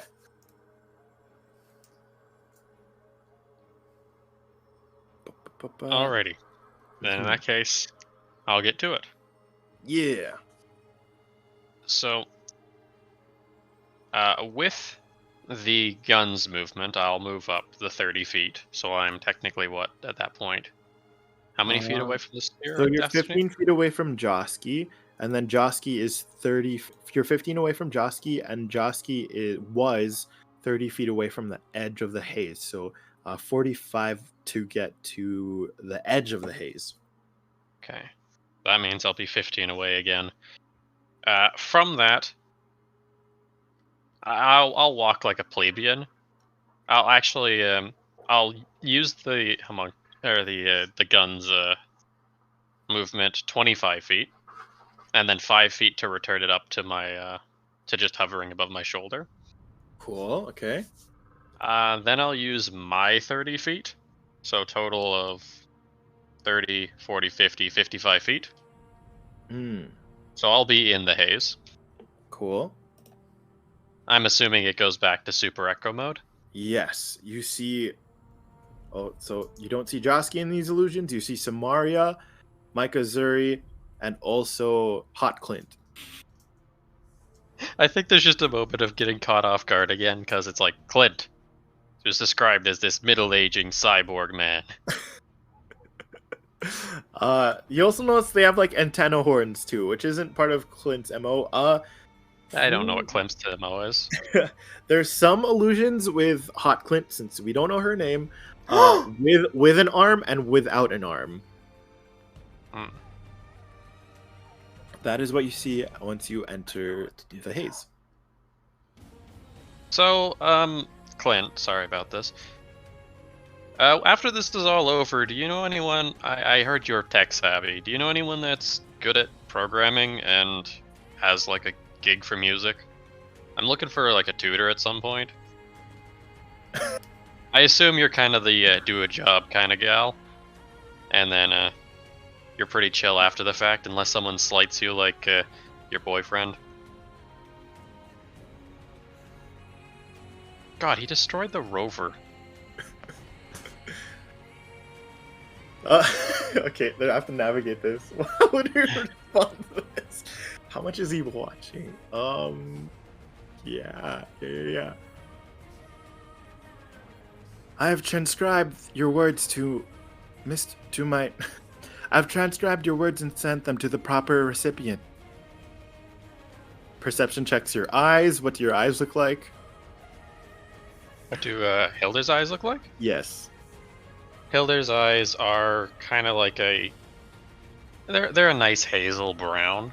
They have a very solid visage of confidence. She's not using any illusion stuff, so there's nothing in them at the moment.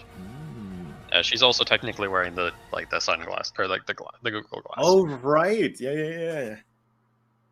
I wouldn't say that like that would be the trait that you would look for as in like the best part of Hilda, but I wouldn't say it's bad. I'd say more it would be her attractive feature is her hair. Message sent. I think he is laughing. And you hear every voice is saying these words. You hear Samaria's and the children's as well. Anything else? I get it. All right, I'm going to do some. I'm going to use some cheating now. Yay! As an action, I'm going to use sense emotion. Oh, that's so good!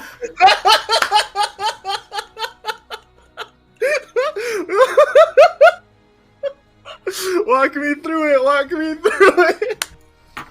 Alrighty. Oh, I love that a useless flavor spell is so useful in a combat situation. Oh my goodness! So I will be attuning to our good old dear friend, and I want to know their emotion. Oh my god! That's the punchline here. Hold on, walk me through the mechanics. I'll pull it up too. Concentration 1 minute. You attune to the senses to pick up the emotions of others for the duration. When you cast the spell, and if you want to use your action on each turn until then, you focus your senses on a target you can see, which is an illusion. You can still see them because they're still projecting themselves. And instantly learn the target's prevailing emotions, whether it's love, anger, pain, fear, or something else. If the target isn't actually a humanoid, it's immune to being charmed. Okay. Sorry, isn't actually. She very much blushed earlier. She did blush. Yeah, no. I'm going to emotion. And this is such an interesting wording, but like I'm gonna say, oh, I love this. Oh my gosh. Okay, so what power source are you deriving this ability from? This is actually going to have to come off of the Inferno Crystal. So I imagine there's like a spark rattling through the sword for a moment of like this amberish kind of. Maybe it flashes red a little bit because I think the crystal itself is red. There's a moment where you blink and you close your eyes. In the blackness of your eyelids, you cast the spell as you lock in to what you try to attune to the emotions around you. three figures with this tranquil, soft blue of calmness. Not really radiates from them, but ripples from them. Whereas, the fact that you opened up with frickin' Clint, oh my gosh. Or the fact, in a more concentrated way, like if you were looking at the silhouette of a humanoid, at the top where their head would be, you see a slight spark of pink and red, something warm and passionate, but it's so condensed. You see it kind of drips down to where their chest, heart area would be, but where there are visceral and quotation marks tangible emotions for the three other figures, there is a more blush, a lovely giddiness that appeared for a moment when you mentioned Clint. Oh my gosh. And it's different. Like how they encounter emotions is different. But yeah, you do feel a distinction. I think that definitely sparks a little bit of a, not necessarily like an arrogance or anything. Mm-hmm. That just sparks, honestly, just a acceptance. And honestly, a little bit of rooting for this person. Hilder now realizes that this is at least not necessarily Clint's girlfriend, but I mean. I'm going to allow. Do you have the improvisational innovation trait? Yes, I do. I'm going to allow what you did to count as one of those three options there. I guess that would be. I think that's more attuned to insight personally, but I'll let you choose. I'm gonna say it's Arcana simply because it's my warlock. Yeah, no. You gotta send one of those letters to me, even though you both know what A is. All right. I have a justification for that. Okay. And the justification comes back to that is my altered divine sense. Oh, I took that spell specifically for the fact of that was my broken divine sense. Right. That is what I flavored as it sense emotions. Like Hilder's divine sense was sense emotions instead of divine sense.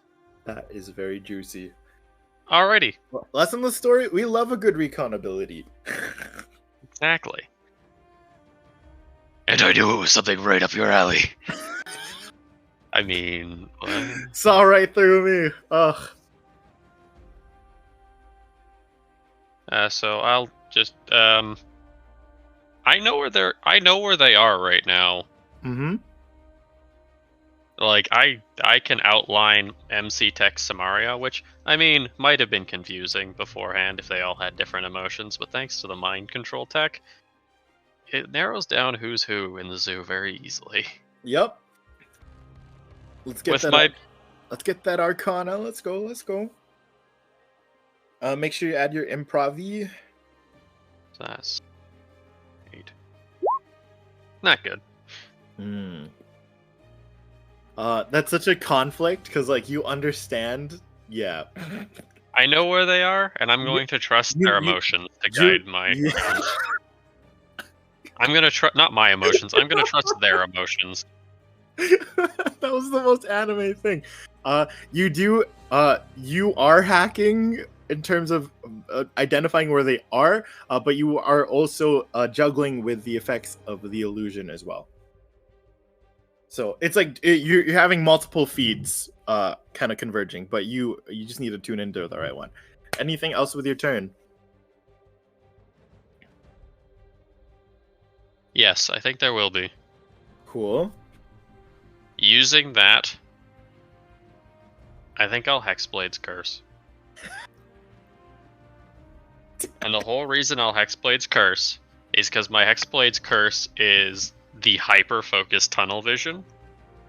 I've already communicated with her telepathically twice. Then I've sensed her emotions. There may be different feeds, but I'm going to describe this as hyper-focusing on I know where you are. Okay. And very much, I'm going to light her up with Hexblade's Curse as a sense of your mind can't escape me. Pulling a very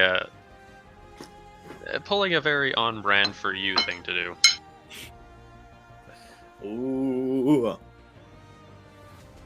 Very much you're in my sights, even if you leave it, I know who you are, not only because of Hexblade's Curse, but I'll divine your emotions again. And not saying it out loud,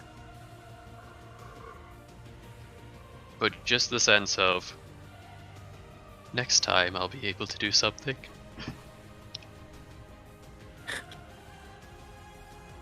All right, that is. And they shouldn't be able to get to the crossroads next turn. But I'm glad to know Clint's a good sport. Honestly, it's so nice to know he's a good sport. They never answered my question. Can though. I hear like Hilda speak on the outside and stuff?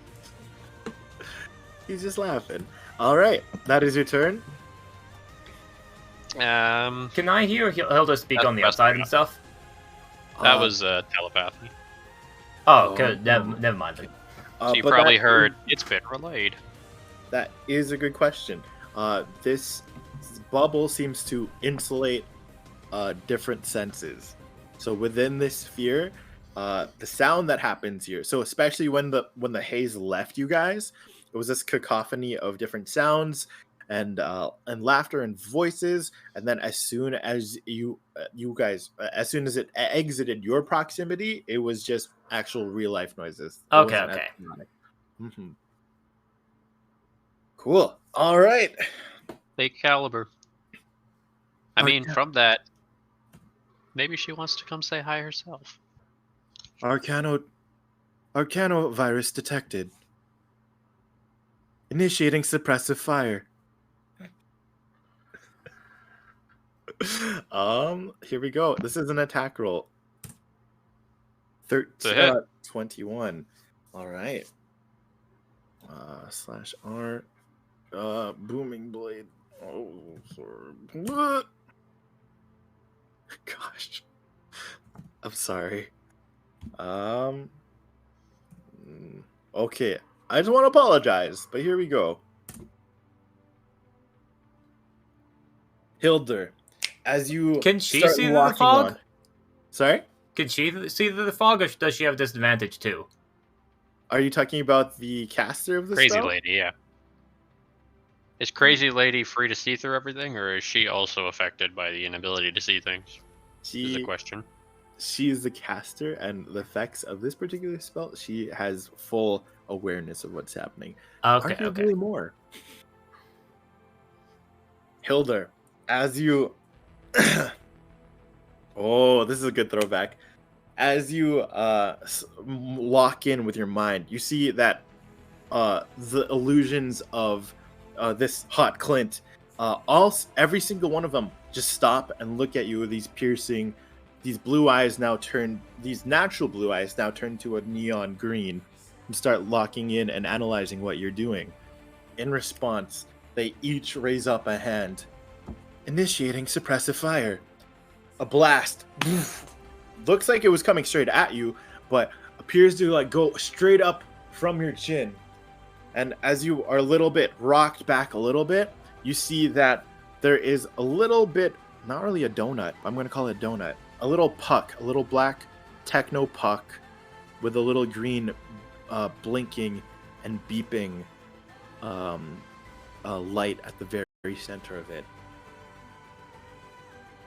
They all turn back as if they were going back on the walk very nonchalantly, and then they continue to move only 30 feet.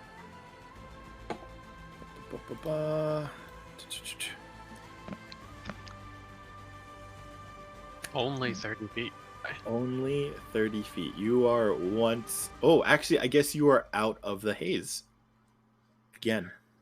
And what you see beneath you... Josky, make me a perception check, actually.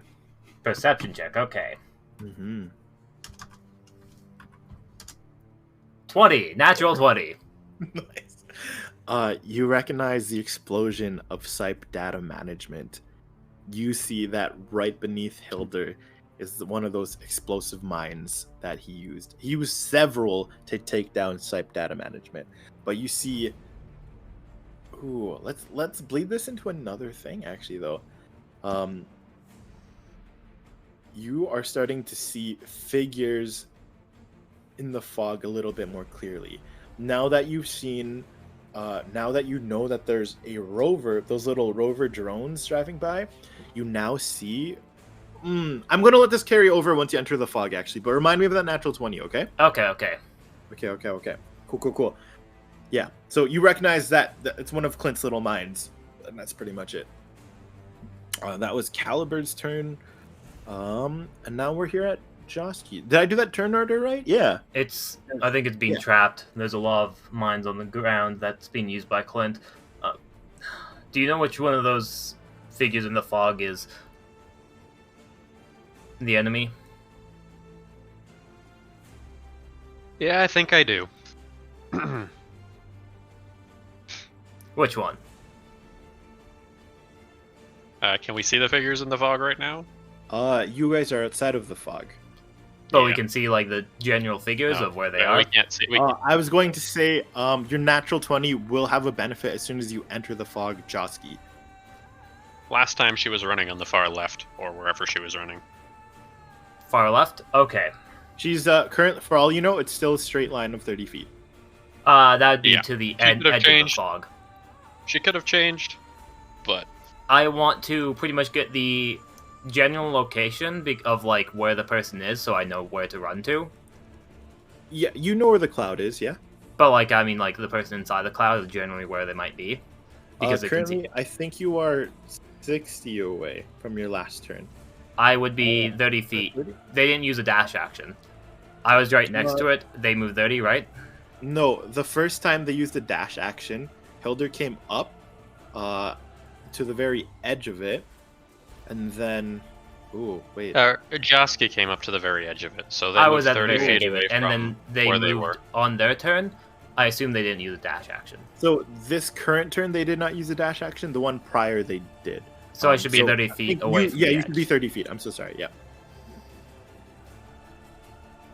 Are they in the center of the fog or no? That's a great question and can be answered by... Were they in the center of the fog? That's a great question. Yeah, I'm gonna ask Hilda if she was in the center of the fog. Oh wait, yeah, okay. That's what I mean. Answer's yes. The answer's yes. Cracks knuckles. Question: is there any places to run up higher, theoretically? Yes, there is.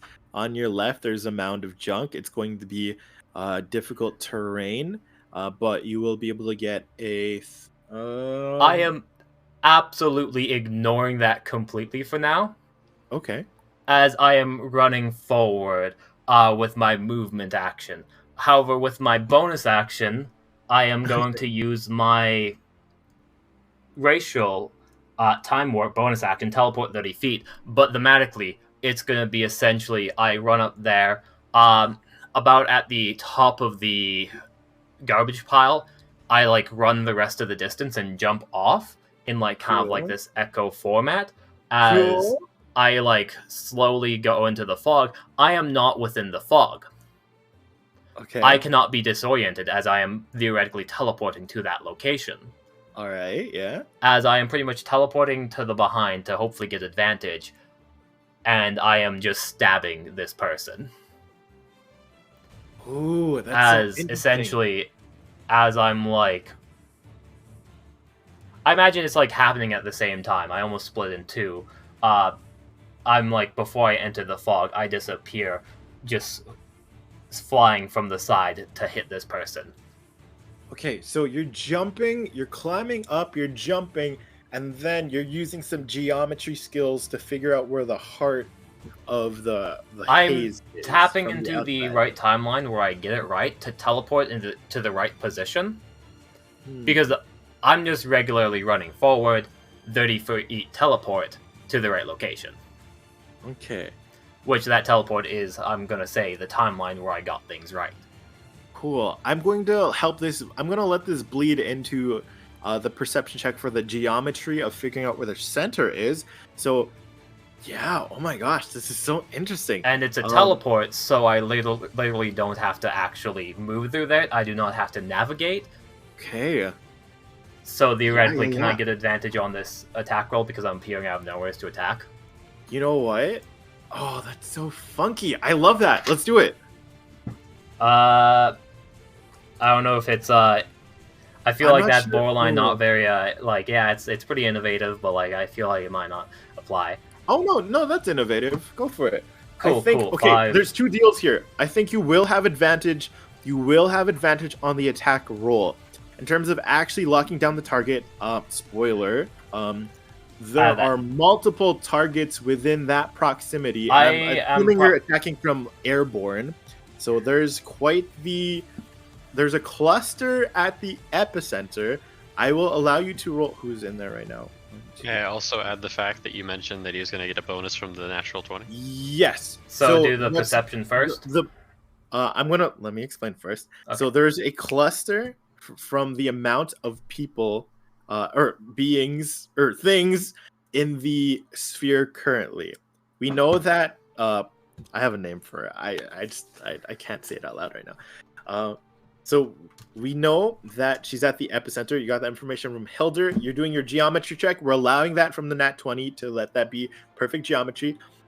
She's currently surrounded. So you would have to attack from someplace from above. Oh, absolutely. That's why I'm doing the jump thing. Yes. I will allow an advantage on the D8 roll for the targeting. Because I still have to do a D8 roll? Oh. She's quite clustered. I'm going to say you're going to have advantage on the attack roll and also on the D8 roll. I've set like what the win conditions are for the D8. You do want a 7 or an 8 to get what you want. Let's see. I just want to make sure of something. If I switch that to a gun attack from above, would I be able to add my archery bonus to the D8? Are you firing from... Oh, you know what's weird? Yeah, if you're firing from outside of the sphere... Yeah, this is going to be weird. Okay, if you're firing from outside of the sphere and you're just doing perfect geometry, yeah. You won't even hold on. No, you want to know what I'm doing? I'm closing my eyes and attacking with perfect geometry. That way the fog's not going to mess me up. It's more of like how this works is an area of effect. Okay. If you fire from outside of the aura, I will say you won't need a D8. Thematically, I am debating it. I am tempted to try and kill a kid off, but not actually try. Yeah, the thing is, like, it would be a risk if you're firing from flat, but if you're firing from above and using your sniper knowledge and your geometry from there, I would say you won't be affected by the sphere. But this is a character moment because if I shoot, I will fall and I will take damage and probably fall unconscious. I only have like 4 HP. So the question is, will Josky put the life of those he's saving to safe, or is he going to prioritize himself? Full disclosure, you have like a 600-foot range, and it's only like climbing one of these things is only like whatchamacallit, rough terrain, so just half of your speed. Yeah, it's a thematic thing of like... It's less dramatic, but in terms of functionality, you just need to get high enough to not hit a kid or Samaria. Yeah, and like that's easy enough with my teleport. I just offered that out of efficiency. It's not as flashy, but if this is what you wanted to accomplish, this is an option. I like. Okay, then to reflavor it. Okay. I am going to be like starting to climb up like one junk pile, but then Cool. like at the top of it, I just appear at the another one at the right height, at the right angle to do the firing. Cool. I really wish I could say I like return back to my other position, but I can't. Cool. As I just want to say you don't have to use the teleport if you don't want to. Like, getting like 10 feet off will be enough clearance. Just wanted to reiterate that and be fair. okay. I won't use a teleport then yet, and I will save it. I will run up a thing, and I will shoot. Standing on top of the trunk of a vehicle that seems to have just been crashed into this pile, you swing yourself up, line up the shot. You have advantage, my dude. It's you can't see it. I'm still gonna, based on the perception and also like Hilder being your spotter, this shot is going to have advantage. Okay. Cool. So low, I rolled. Any inspiration? Oh no, I used my inspiration and it didn't work before. Okay. Oh, that is okay. like, oh my goodness. Oh, that's my luck. Have, I should have just went with the. Do you have any innovation? Hmm? Do you have any? Have you added innovation yet? Yes, I did. Literally, I got a plus 13 to that roll. 4 Oh. plus 5 plus 4. That was like as high as I would possibly. I rolled a 2 and a 1.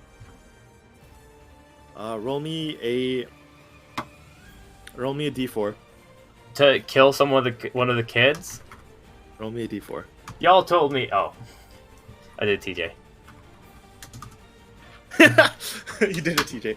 What did you say? You anchored the dice. No, just kidding. I killed one of the kids apparently. Joe just jumped off in suicide. Roll damage. Roll damage. Oh, okay. Well, I guess I'm killing one of the kids today. You're convinced this is one of the kids.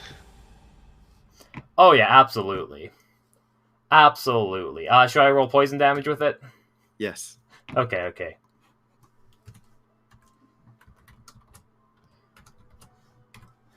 Goodbye, kid. You are dead now.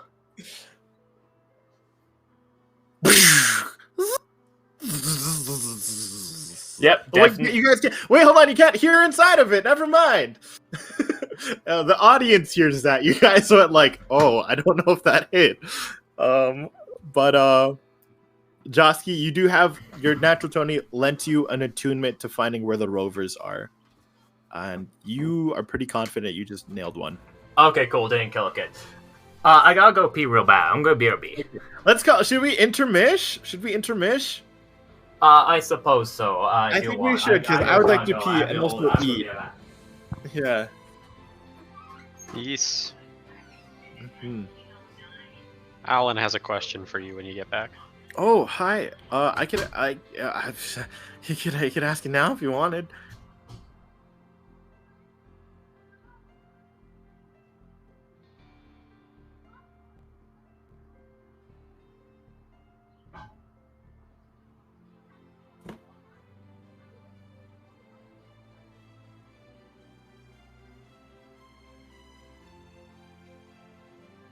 We find ourselves alone.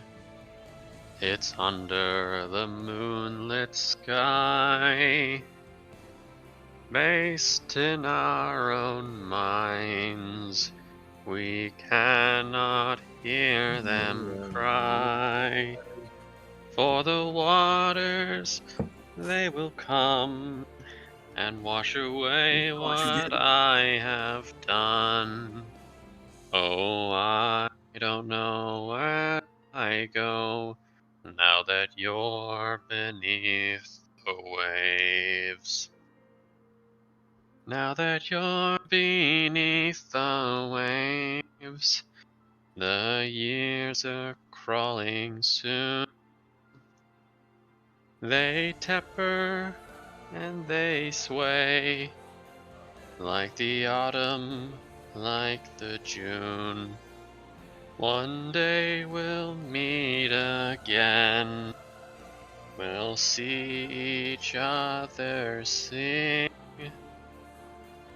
I don't know where I belong, but I do know thee. Under a pale white moon, you drift beneath the waves. Under the pale white moon, you see blankets of our weeping. What am I singing, you ask? Literally, I'm singing something that I just completely wrote down for you, Alan. I wrote it for you.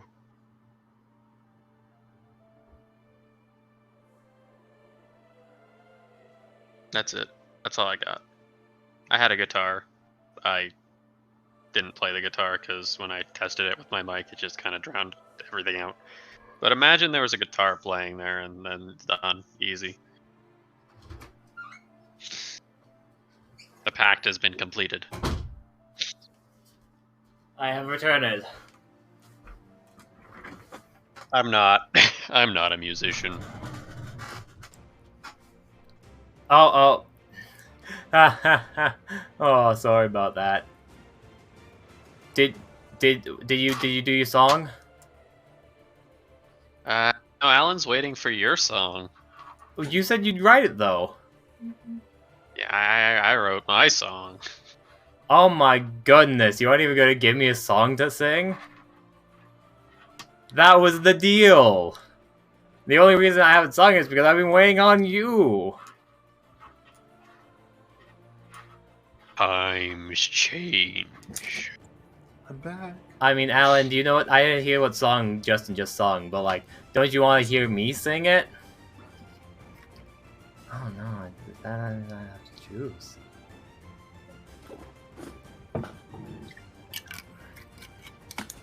Also, did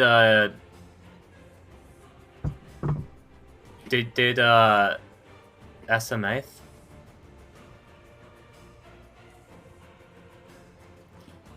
Yeah. Alan was wondering if it could become canon. If- A what canon could be musical canon? number within the land of NeonKnights of Josky singing. Ooh. Hmm. I won't force you to sing, but if you want to, yeah. Alan, clip it quickly. Oh god. No, I'm being forced to sing by Alan, right? It's originally called rap, but now it's song, and now I need a song, and I was like waiting for Justin's song.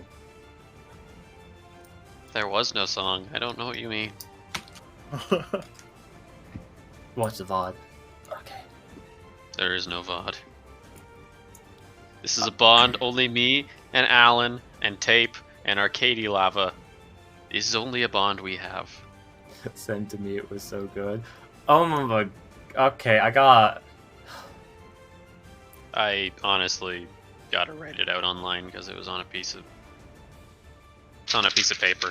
Oh, okay. So you got it right. Okay. It Alright, doesn't what have a song do name you either. want for this intermission? What song / rap? Or do you want me to freestyle? Is this a freestyle rap? Do I need TJ to lay down a beat?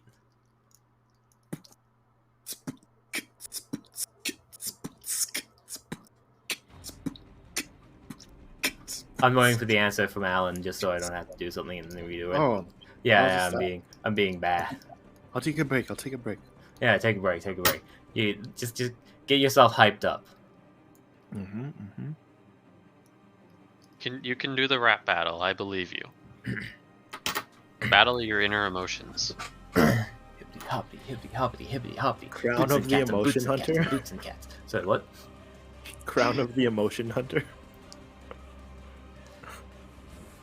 TJ versus Oh, Raylan man. rap battle? Oh my god, that's Let's gonna see be this. so bad on my end. TJ, are you ready for this? Oh, okay. Alright, Justin, you're the DJ. Lay down the sick beat.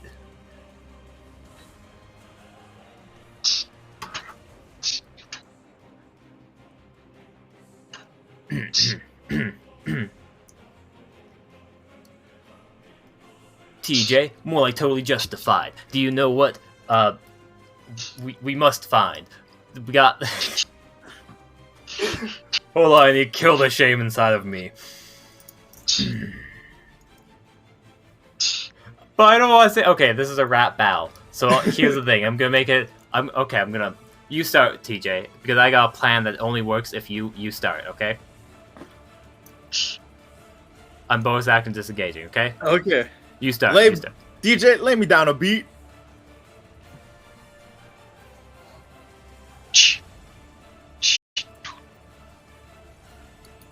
I can't hear it. Oh, there. I can hear it. Oh, you can't hear it? Oh. Yeah, you're very quiet. Ah, my apologies. Sorry. My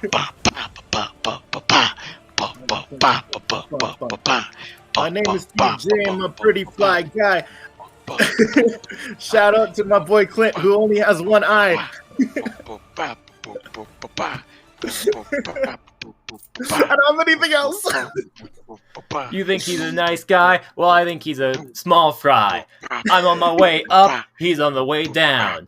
Gonna put a bullet through his eye, not just his bad one. String him up, put him down, just like I'm gonna make you frown. You think a 2 can stop me? I got only one thing left to do, and that's to make things more than 13. What you got?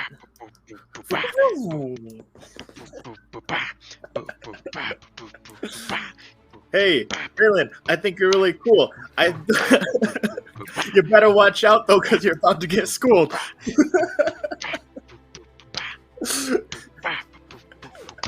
I don't know. I can't think of anything more than two-line phrases. If you want to go to school, you better learn the ABCs, because I took some chemistry. Not just that, but also some calculus. Do you know what it's like? Maybe failed English, but at least I got some words flowing out of my mouth right now. You got 2 lines, I got like 4 or 5, like, hastily strung together in a very poor way. Like, the rapping I'm doing is like, going to make you cry. Hey. One last one, TJ, one last round. You can do it. You can get 3 lines, I believe in you. Alright. Where's my brain cell? Where's my boy Alan at? Sometimes I lose my head and I need a hat. Slate. You're dying, better get your nose suppressed. But you better keep running or that android bitch is gone. You think I need a waifu? I got a waifu.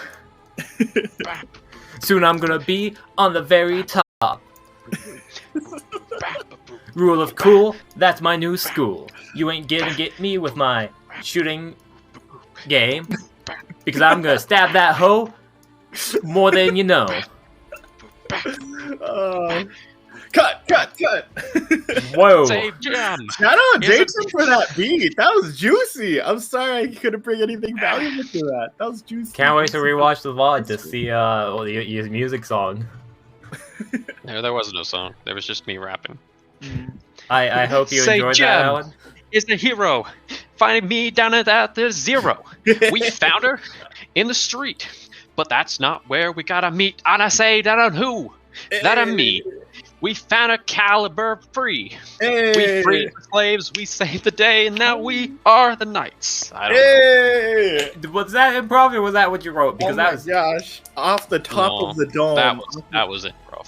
How are you a musician? I didn't know you were a musician. That was so good. Oh. That was improv. Oh golly. Oh. I want to try again now. Like, I feel so ashamed. Can I get an inspiration for that? That was so good. Can I get an inspiration for that? Oh yes. Yeah. Okay, thank you. Can I try if I do a easy flow rap that doesn't stop whatsoever? Do I get an inspiration too? Yes. All right. Pick a topic. Audience participation. Alan, pick a topic. Any topic. It could be going to the grocery store. It could be living out. Oh, I know. I wasn't doing enough hand motions. That's my problem. No, yeah, you need to do the hand motions. It's Simply almost must. guaranteed. Simply must. While I was setting the beat, I had to use the hand motions just to prove that I was indeed the hand motion man. Shoveling snow. Shoveling snow, let's do this. Bah, da, dun, dun, dun, da, dun, da, dun, dun, dun, da, dun, da, In the middle dun, of dun, winter, da, we got to dun, go where no one else was willing to go. It was freezing, it was cool, it was bone-chilling cold. But we ain't gonna stop at that no more, because we're shoveling the snow, shoveling the snow. That's not rap, but like, shoveling the snow. No, it's melodic rap. It's melodic. It's good. Keep going. Keep going. But there was a bit of a problem, you see. Out in the neighborhood, there was a couple people up to no good. Ain't no Prince of the up. Oh wait, Fresh Prince of Bel-Air. No. What it was a couple of cops.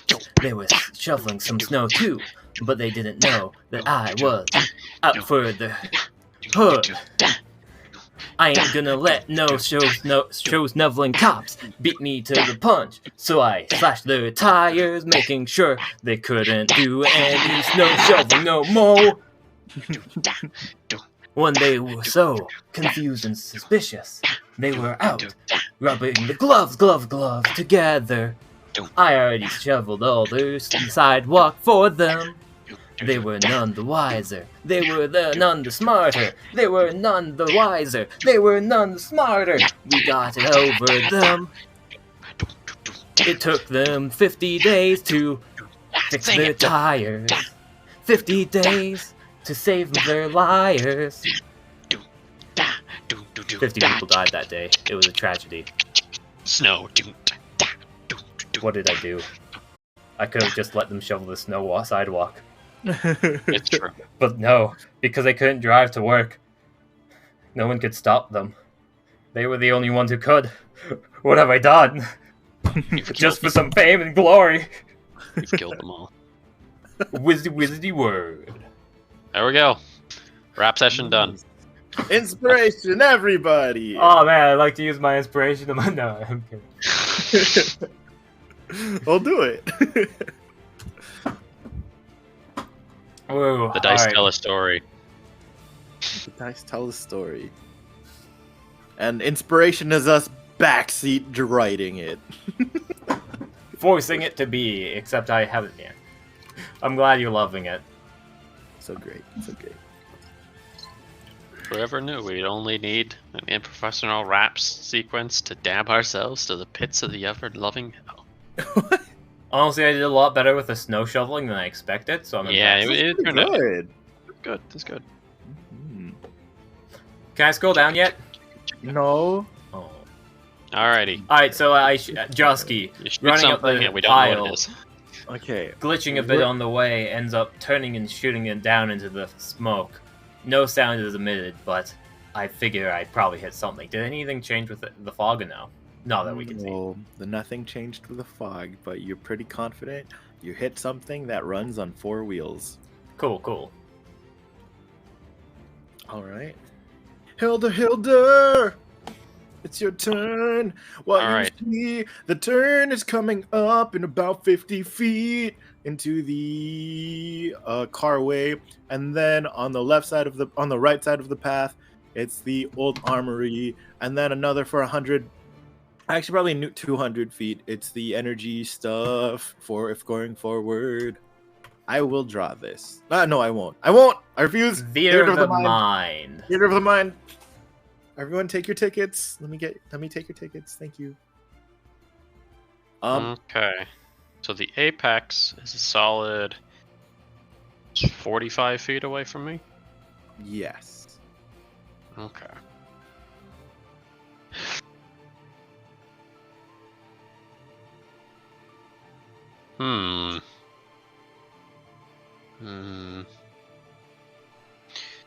I got a lockdown. I really do. I can take a shot right now. I can take a shot right now, You can take her a shot right now. but I don't think I'm going to. I'm going to trigger the booming blade and run forward. Hey, Hilder, I'm sorry I can't accept your job offer right now. A little bit of a conflict of interest. You're a funny one. We'll just make that a little D8. He was speaking through the mine. Boop. Take a little sample of a 7 damage. Let me know how this goes after your job. Are you down? Are you dead? No. There's no deck save? Oh, golly. It's booming blade. Booming blade. It was booming Oh, blade. booming blade. That makes sense. Yeah. Suppressive fire, booming blade. Getting. Yeah, that was literally just a hey, screw you, I slap ass. We'll get into the range of the sphere of damnation. Okay. Emotion set. Hard point set.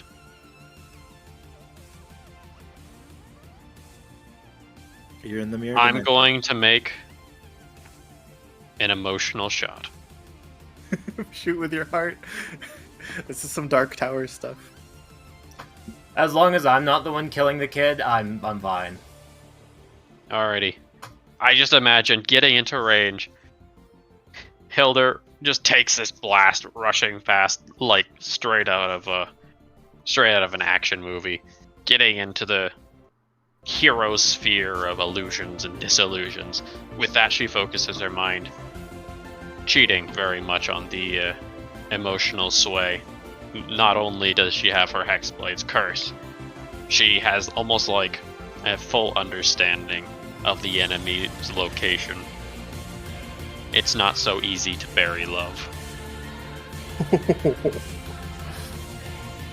And you want to know one thing that you can't do? No matter how bad of a person you may be. Are you saying this telepathically? No. Okay, sorry. She can't hide love. I think there's a moment where she looks at the mind-controlled Samaria, and the kids, and really just takes it in for a moment.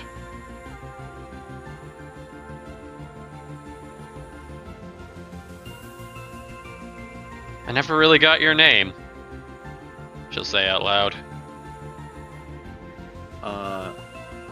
With your heart sight, what the audience sees, every single Mona, I already said it, damn it! Every single hot Clint freezes in its tracks.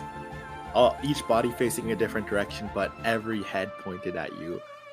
But you see, in her emotional physiology, it seems that something perks up, a little yellow-green of curiosity in the emotional sphere. And she stares at you. Designation, Mona. And a bit of a smile. She's happy doing this. Well, Mona, I gotta say, Clint's a lucky guy, as I will take my attack roll with my heart sight. Go! Upon firing my main gun, the two orbital guns take point as well. I will let you make this attack roll. I do need to make but it's heart sight. Okay. Is that improvisational enough or what? It is. Okay, the way it's formatted. Okay, I'm not gonna draw this out. So but you can't see that, but Josky can. Okay. What do I see that I can roll do? Me. Oh, you'll see it once you're in the sphere. Okay, you get to roll me 2d8s with advantage. You're confident you're confident you won't hit the wrong target, but I still need you to make me some d8s. Okay? Done. What the fuck? The heart never lies. The dice told a fucking story. I'm so scared. Yeah, you will be hitting Mona. Alright, just... Hopefully that requires... I don't know if you want to add, because I deal different damage based on what range I'm in. I think you're 30 right now, right? No, 15. I should be 15 away from the apex. Oh, you're 15 feet. I think I have number designations there already, right? What's your weapon? 20 feet is D12. Okay. Gosh. Alrighty. Are you letting that be improvisational? Sorry, say again. Are you letting that be improvisational? For the hit, yes. Alrighty. That's Oh, tell me what you're adding to it. first attack, 11. Oh no, tell me what stat you're adding to it. Intel. No, this gotta be charisma. This gotta be feeling. I'm feeling right now. You're feeling. So that's actually going to be a plus 12. Nice. So that's the main gun. I have to roll for the other guns because they don't just auto hit. Okay. Sad face. That's a 12. That's a 12. So that's 3, 4, 5. There's 6, 7, 8. No, same. Doesn't matter. Should be -1. So that actually is 11 this time. Gun 1. Gun Sheesh. 2. Currently, right now, That 17 is the 18, right? no, that 17 is the 17. Okay, my bad. How many hit? 2 of them hit. Mona's going to use her reaction to shield, and the flavor of her shield is that the little drone pops up a little metal plate right in front of the last shot. She wasn't expecting the first 2 to land. She pulls up her fist, and as she does, the metal responds and intercepts the final shot, the 17. So 2. I'm sorry, lady. I'm not really sorry. That's a lie. I hope I'm that sorry. breaks concentration. I hope this spells concentration. It's not. Hmm? Sorry. It's not, and I'm sorry. Not hers, at least.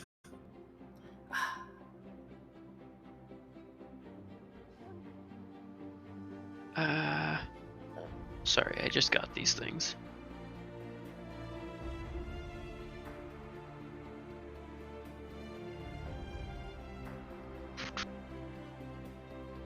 That's 2.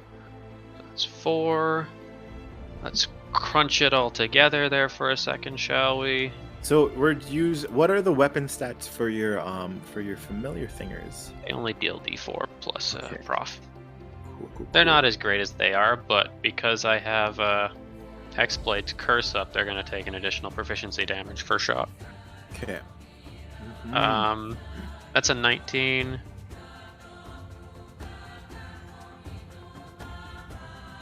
No. I was going to try and cheese something else, but I can't, so I'm not going to. Yeah, it's going to deal a little bit of damage. That sounds horrifying. A little bit of damage. It's going to deal a little bit of damage. Sorry. Yeah, no, we're good. Gandhi, Sheesh. Playing that. Tell me what these shots look like. Walk me through it. Flavor town me. Shoot with your heart. The first one lines up, almost taking in like a not an actual knee, but taking like a hypothetical knee. Both guns orbit around where she would have been standing, just a little above her head, as Hilda lines up the shot.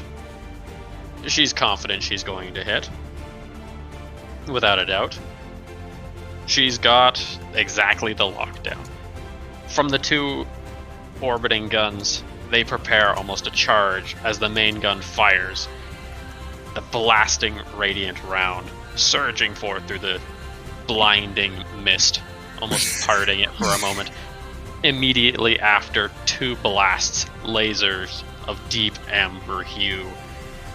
They almost seem to take part of the separation of the mist as they follow up in unison, only a second's difference between them.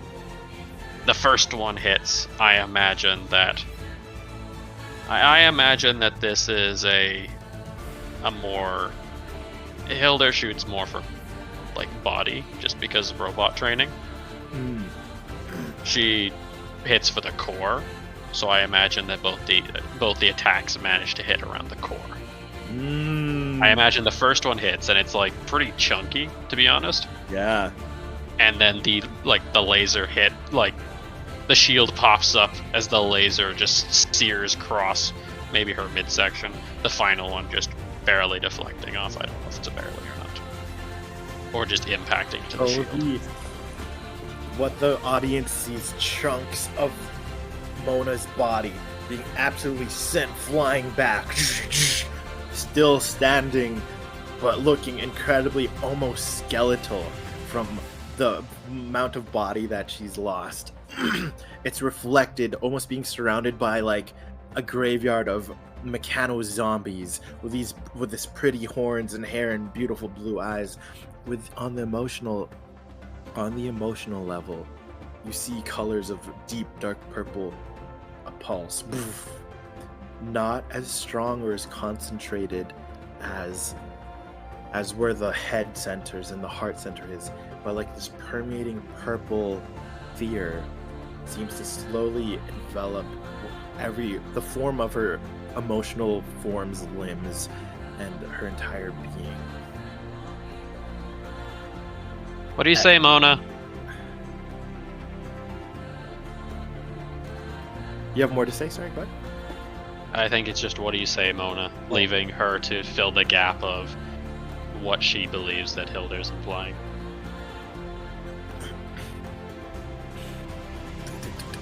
You see that the neck starts ticking to the side. She does not look well. Initiating, and it seems to be a constant echo. You hear the voices of the children and Samaria all say it in unison, but her voice, there's a pain in it, which is interesting for something that seems to be of this type of being. Any other turns? I think the final statement. Do I hear? No, sorry. Sorry? I assume I still final- don't hear them. Oh, okay. And then, so Josky cannot hear this since he's not within the sphere. What were you saying, Hilder? There's no shame in calling it quits. At the end of the day, we're both doing it for our own reasons. I. You see, with every time she speaks, that reverberation, it's almost like each layer of color gets stronger and stronger, as if not humanoid, but whatever consciousness is within this being, at least on the emotional level, seems to be expanding. There's hints of orange sparks of surprise, but the creeping fear of purple is getting stronger with each time it speaks. It's becoming what was once in the background is becoming more in the forefront. Fear. And then at the center of it, still that very condensed red hue of love in the heart and the head centers as well. But all these different emotions is very overwhelming. I think I don't have any action economy. I think I'm going to try and do the same thing that I tried to help Juniper with. I'm going to try and calm. I'm going to try and calm her. Okay, let's try. Ooh, that's going to be so confusing. I'll let you make the check, whatever check you think that is most appropriate for. That's very much going to be a persuasion. You're genuine in this, yes? This is going to be a genuine nature. These people are not necessarily enemies, they're adversaries. And I think that's just a persuasion. Alright. Natural 20? What is happening? What is happening? Tell me what you say. I'm going to be projecting essentially the essence, the feeling of calmness, of sereneness, of acceptance I'm going to just psychically bolster the feeling of love. I can feel exactly, like I can sense her emotions. I know exactly which her emotions are doing, and I'm going to play with them kind of like a piece of Play-Doh in an attempt to stop this overwhelming fear. This is Psychic this hug. is not this is a psychic hug in many ways. This is the acknowledgement of she's not like the people in front of her, or at least the person in front of her, genuinely cares for her. And Hilder definitely wants her to be safe, wants her to be happy, and wants to make sure that one day they might meet again. Maybe as enemies, maybe as friends. All right, J10. I'm gonna need some creativity on your part here. What is it within Hilda that makes her want to connect so genuinely with this being? What is she drawing from? What does she see when she sees this figure? You know what you want to emulate. You know what you want to emulate. What makes it the most authentic as possible. Hilder has. What does she see? Hilder does not have very good times reading people, but now finally in this instance, this is one of the only ways she can truly read someone. This is the only sense that she can truly understand. And in many ways, Hilder isn't someone who actively pursues murder as an end goal. She will definitely step on that line should it come, but she sees this person not as a robot. This person is an android, even if they have most of their body that's robotic. She isn't some maliceful being. She's someone who's hurting, and Hilder's hurt before. Very recently. No one should end one of these fights, especially even if she's a bounty hunter, even if she's being blackmailed by Clint, even if she truly does harbor affections towards Clint. She has proven to Hilder that while she's not on the same side at the moment, she's still a living cognitive being. And at the end of the day, Hilder's goal wasn't to kill all the bad guys. It was never to kill all the bad guys. Sure, sometimes she couldn't help it. But she's not a bad guy. She's not a bad person. From what Hilder can tell, she may be a little bit lost, and Hilder definitely wants to bring her back. Even if they don't agree on something. It's something about her. Well, no, it's not something just about her. It's something about everyone. People in general. Those people in the building. Not only is there an accountability issue, but there's also when things are done at the end of the day, there's no reason to be enemies. There's no reason to be engulfed by fear. Fear is a natural part of life. It's true. Fear is 100% natural, and it's okay to feel fear. But Hilder doesn't want the person in front of her to succumb to that fear. She doesn't want her to succumb to those feelings. She just wants her to experience them and know that she can move on. There's a deep sense of Hilder that wants this person, she hardly even knows, she wants to be friends with her. Hell, she at this point kind of wants to be friends with Clint. And there's nothing wrong about trying to help somebody, even if they're your adversary at the current moment.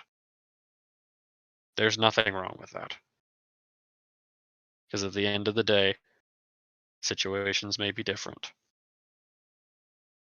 But both our adversaries are still people. As you look at this nearly skeletal, semi-flesh, semi-synthetic flesh, semi-metallic bones and processors and emotions with your sight, as you meet her eye to eye and see her as a being, something sparks within her that's even beyond just emotions. Eyes, eyes. And you see these dazzling big blue eyes just lock into yours as you emote and come from a genuine heart space of seeing this being as a person, not a tool, not a weapon. Suddenly the haze condenses and is absorbed into her left eye. I her hands are, or not that she has two hands, well, the one hand she has left, nothing but skeletal metal, dangling fingers, shaking, quivering, looking at the world around her. The two small children, the mother, an array of rover drones that she's been summoning around her. Eyes. You see that the fear that initially permeated her entire being seems to have opened a door for these new, complex human capacities to exist that was not there before. What was once a condensed, burning ember is now crackling all around her emotional being that you see. She doesn't know what this is. There's the fear, the calm, just such a dramatic spike of having her own neurons forced open and then immediately closed to take in this new meaning to exist. You see the red head, the red center in her head that was containing that love. It was tied up, almost like bound and binded by you see it now, a green little band of energy. And then as you emote, so gently, like the coming of a slow wave, seems to have just washed over it. And as that wave pulls back, the band is gone, and that red hue expands and expands, and it won't stop expanding. It won't. The full spectrum of existence awakens in this android to be self-aware, autonomous. At least that's what you're guessing. The bracelets deactivate and fall off of Samaria and the children. They take a deep gasp. The children fully knocked out, no longer able to stand. Sorry? I have a thing to add to this. Josky appearing behind the android, ready to lop its head off. It's not your turn yet! Stops because the bracelets fall off. That's what I was gonna have. Go for it. Actually, I wasn't after gonna lop it, like, because the bracelets fell off. Legit, I was that was also getting ready to murder this android. I was going to literally be like, Josky, no. So that's I the like next the idea, thing I was setting up for. Just thematic wise, I wanted to put my 2 cents of I love that. appearing behind, having my arm pulling back as the bracelets cling to the ground. Josky it stops mid wind up and just looks around and see that they fall off. I oil and whatever biomechanical fluid, black oil comes out of one eye, blue glowing whatever lifeblood this creature uses starts flowing out of the other eye. The blue from her eye starts draining into that liquid. She falls into her hands and knees. A creature totally overwhelmed with existence. makes as she falls to her hands and her knees, makes eye contact with Samaria, and then falls to the ground. Junie, we need some sort of medical / some sort of repair equipment outside. Insert location. Green energy. Oh yeah, that. Oh, okay, I'm on my way. I'm on my way. Juniper Josky responds. sighs. Green electricity starts jutting through the body. I want to Start use screaming. mending. Hold on. This is still Okay. technically Caliburn's turn, and also the other. Well, not the other. What other? Okay, person? okay. The body begins to actually, I'm not going to say that. Green energy, lightning starts cocking through it. All of a sudden, a blue streak. You see that she falls back onto her back, facing the sky, and Hilder, what you see on the emotional scale, the blueness of the sky starts filling up her emotional spectrum, on the verge of this purple death, destruction, the fear, the serenity of actually perceiving the world and its beauty for a split second before the eye pops out in a blue streak of energy flying throughout the sky into the limits of the sky till it's no longer seen. The body falls in. What is left is the right eye, which is blackened with green energy. The form of the android shell seems to have disappeared with that blue energy. What is left is nothing but a white frame, very plain, no hair. It's simply just a shapeless template of what was containing it.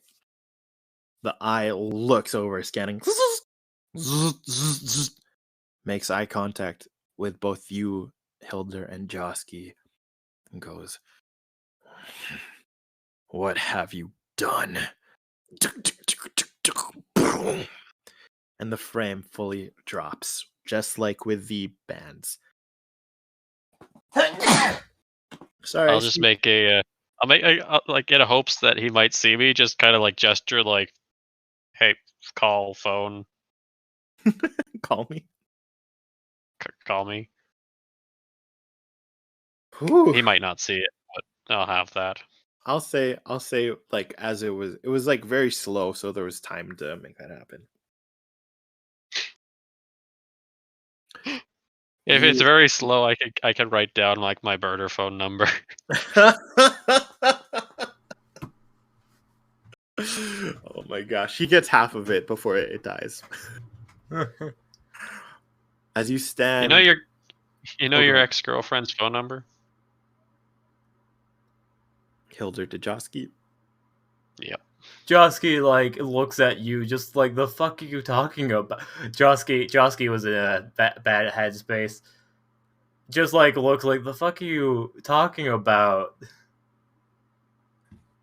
And go ahead. Oh, I was gonna say I pretty much turned my attention to oh fuck, I didn't even remember names. It's been so long. Aria and the kids. Aria. Aria's awake, right? Aria. Yeah. I'll probably go over to Aria and like kind of pull her up if she's on the ground and like grab her to Thank you. pull her over towards the kids to like get them up. Can you please carry Zari? Ouch. She picks up Micah and then offers Zari to you to hold. She feels way too weak. Deception check. What? Deception. What? I need to do a deception check if I can totally do this and I'm not struggling to carry this thing. This child.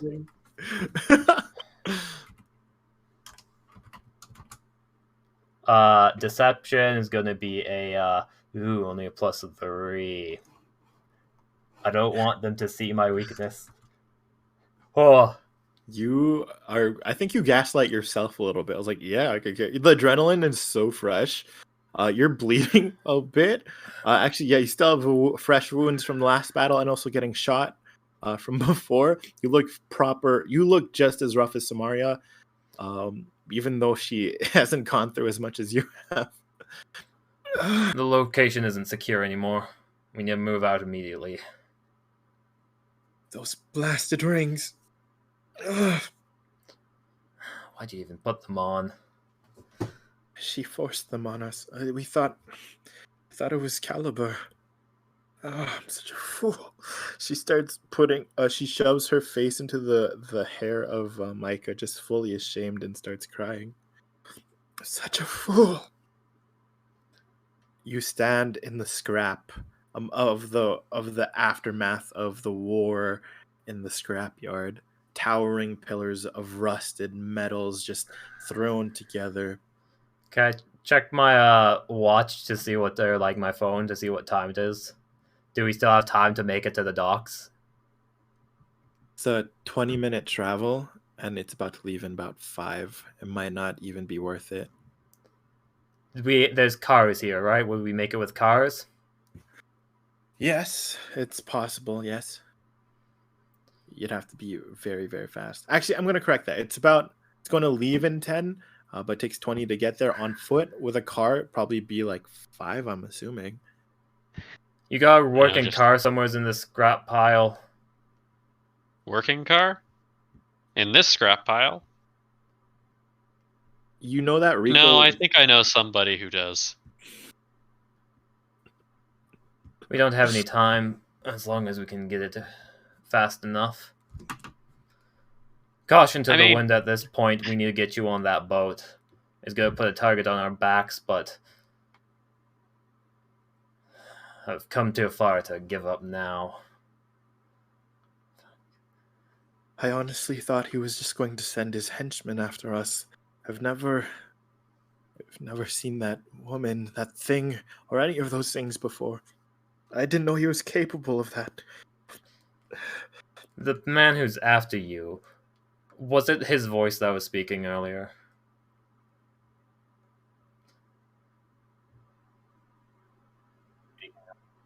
Oh, I'm so sorry. I glitched out. Could you say that one more time? The man who's after you, is it the person you heard talking? AKA, was the voice, AKA Clint, the person who's after her? Is Clint Ian? No, I don't recognize that voice at all. It was... I would know Ian's voice in any form. That wasn't him. Then we probably have the car right to get you out of there safely. They're probably going to send more people to this location. Move. Speaking of car,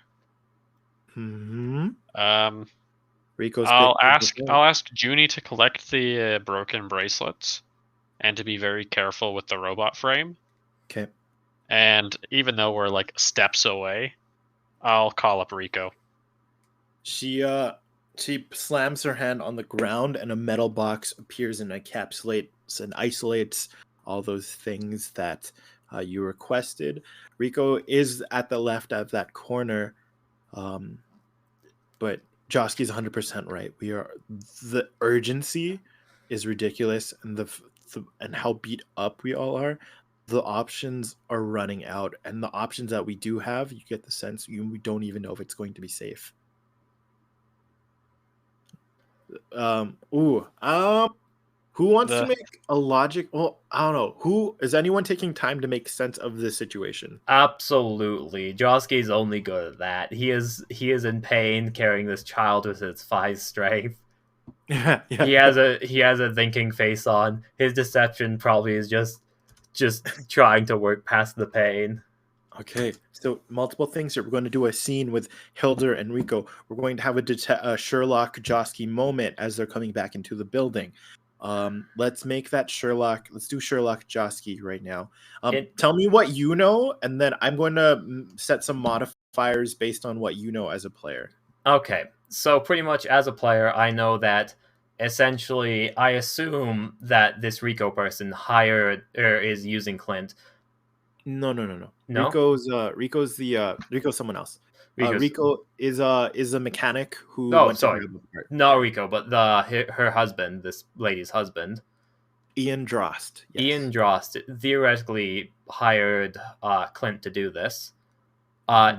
Scythe data management. No, I forget which one was Ian Drost. She Ian was like pretty Drost much. is a powerful businessman. You would know that he and Samaria's marriage was very, very public. It was almost like a very wealthy, not even an heiress, but a self-made billionaire essentially went and married like this high Princess.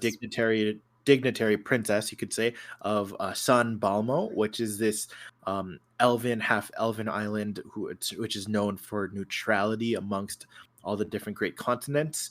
You would know that just based on the articles that the royalty, or quotation marks royalty, of San Balmo was not happy with that marriage, but Samaria was so convinced that she was in love.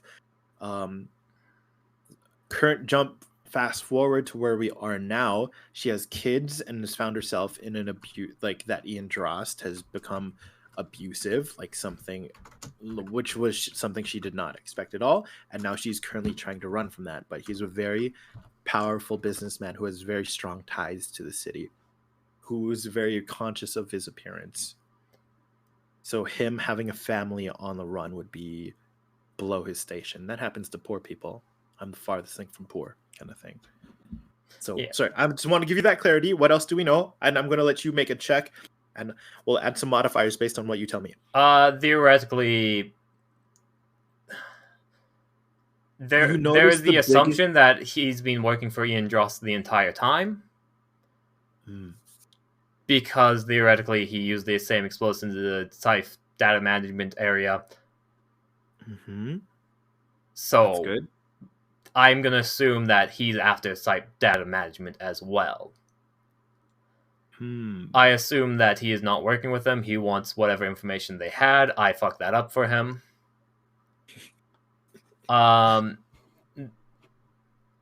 Clint is definitely has the different... He has a bunch of the... What are they called? The tiny robots? Yeah, we'll call them little droney things. Little tiny robot drones. Micro robos. Tiny friends. And that's his whole shtick mainly. He has a bunch of illusions apparently. There was that robot lady. I assume it's another creation. He definitely has funding for all this stuff, which I am going to assume Clint is funded by him. Interesting. Excellent. That's really good to know. I'm going to give you make whatever check you want. You could be innovative if you like, if you justify that as well. Make whatever check you want. I will give you a +3. I already rolled it actually. The 22 plus 3, so that is 25.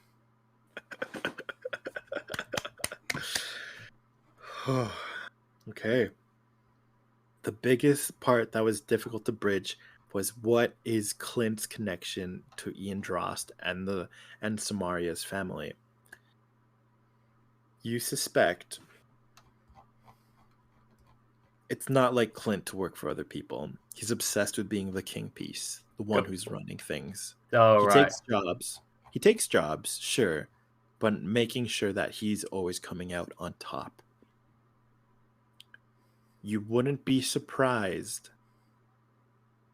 if Clint intercepted from his own network that Ian Drost was looking for his family, and that everyone that Ian Drost had hired and encountered and contracted, that Clint was going to charge double for their capture. So essentially, he was it's likely that Clint paid attention to the noise of what was happening in the underground, hacked Drost's whole network, checked all of his communications, figured out what he needed, found his weakness, and then went out of his own way to intercept it before Dross forces could get it himself, so that Clint could hold it over him. Third party in this Wait, whole whatever. shindig. That is a strong likelihood with your roll. Clint was putting his nose in this and had no anticipation of encountering you guys at all.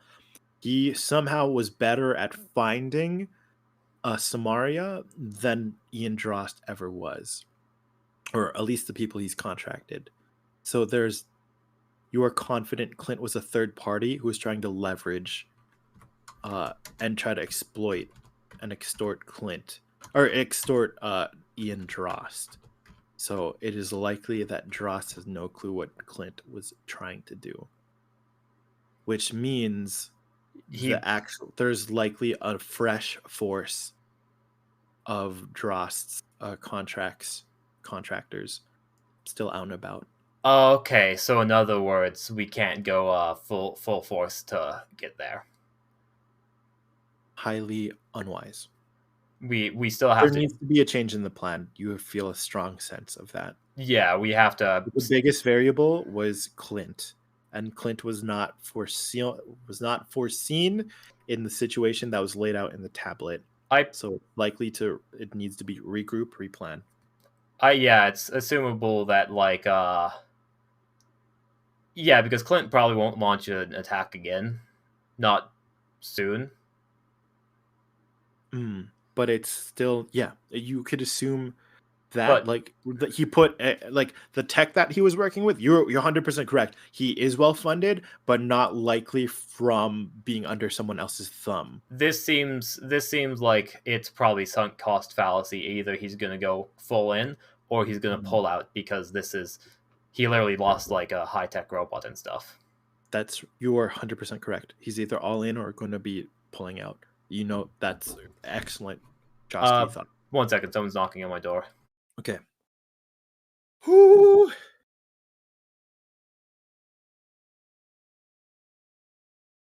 Good old Clint. Good old Clint. What a shit disturber. No, he wasn't the kind of guy to work for E. I mean, clever.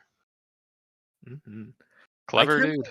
The dice told a freaking story, dude. You guys' nat 20s and the double 8s. I was freaking out. Double 8. Double 8, what the heck? And also Joski's triple 4s, or quadruple. No, that was sextuple 4s. Yeah. Oh my gosh. Are you back? Sorry. Yep, I'm back. Hello. Okay, so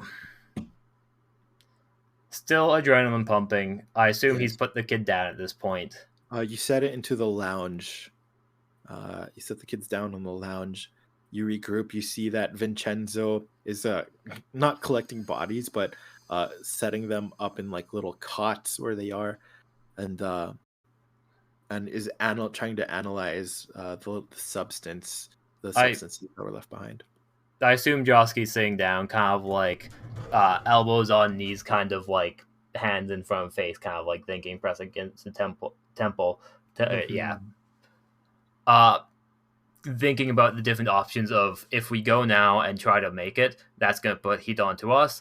Realistically, we have to get them on the boat and get leaving.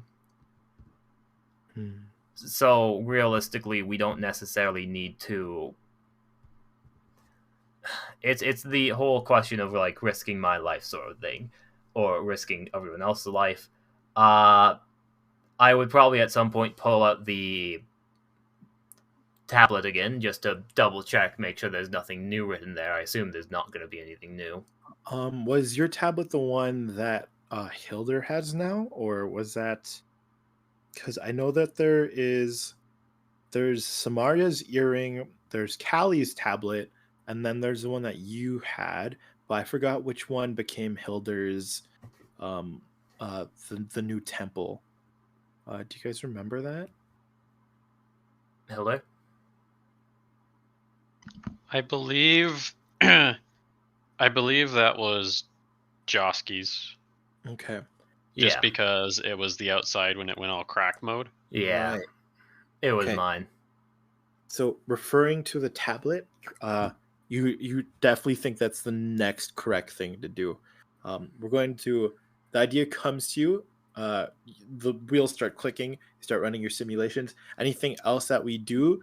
I'm going to bring you guys both into the same room. We just want to resolve the Rico, Hilder and Rico, and then we can bring you guys all together. Cool. Do the Hello Enrico thing. Hilder, you watch as Josky and Samaria carry the children. You see that the emotion sight starts fading, but there is a genuine calm in the children who are passed out, and then just this warm concern just radiating off of Samaria. And Josky is tell me what not Josky happy. is. And like this little you see like this crackling fire of like discontent in Josky. As it fades, Juniper continues boxing by placing her hand on the ground and summoning these boxes out of the scraps. She snaps her fingers and starts sweating because it seems to take a lot more concentration. She's not as fluent at manipulating the scrapyard as her father. It starts hovering behind, like 30 feet behind they kind of look like parents, Josky and Samaria, as they continue to the building. So you're telling me that an android shot a blue laser out into the sky? What's the cheapest about it? What are you talking about? What you talking about? Sorry, some gave it. Ace! Golly. She says that to Hilder as if... I'm assuming she was explaining the situation. Yeah. Pretty much. That's the summary. Golly. To say the least, it had a change of heart and went against its master's orders. I mean, her master's orders. You hear on the ring, Vincenzo, who's like kind of hacked it to eavesdrop a little bit. You totally use the power of friendship. That's so crazy. This is the most anime thing that's ever happened to me in my life. Vinny, stay off the line. Yeah, just make sure not to hurt her any. I don't know if she's ever going to be coming back, but let's just say I kind of got attached. As for those rings, those were some mind control tech stuff. Don't know how it worked. You see her brow and her eyebrows get very serious at that. A little bit of disgust. I'll make sure that's in a safe place. Why are we going this way? As you guys peel off to the left towards where the scrapped vehicles would be. Well, if I remember correctly from last time, when I was grabbing some scraps for these old things, points to the guns on her shoulder, or like just hovering above her shoulder, which she'll just put on her back. She'll just kind of like magnet strip them to her back. Boom, boom, boom. Yeah. Rico said he had a hack around here somewhere. Sorry, motorcycle sidecar. If we're gonna get to the docks, we only have no time at all. Motorcycle sidecar, we can take side roads. We might be able to shave time down exponentially, especially traffic being as bad as it is. Will it be borderline illegal? Probably, but I mean, it's a hack. A motorcycle, sorry. I think Rico's here right now picking up a part, but I'm not sure. I called him, he didn't answer. Huh. Let's go check it out. As you move forward, you see you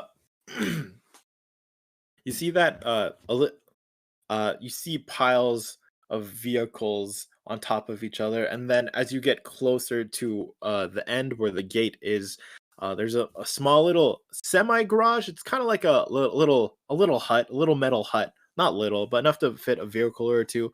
And in it, you just see two legs with boots underneath the hood of the vehicle, and you're cranking and ratcheting. Okay, I can make use of this. That shouldn't be a problem at all. And he starts they start levitating to the side, and you see part by part this vehicle starts dismantling until only what's valuable is left in the frame, with the scrap just remaining there. Is that the feet of Rico I see? And you know how to get around. Hey, well, I need these feet to get around. You know what I'm saying? Let's see. That must be. And he pulls himself under on a little wheelie gurney. Not a gurney. I don't know the word. I'm so sorry. Pulls himself up and sits. The busiest bees in all of Barrows Hall.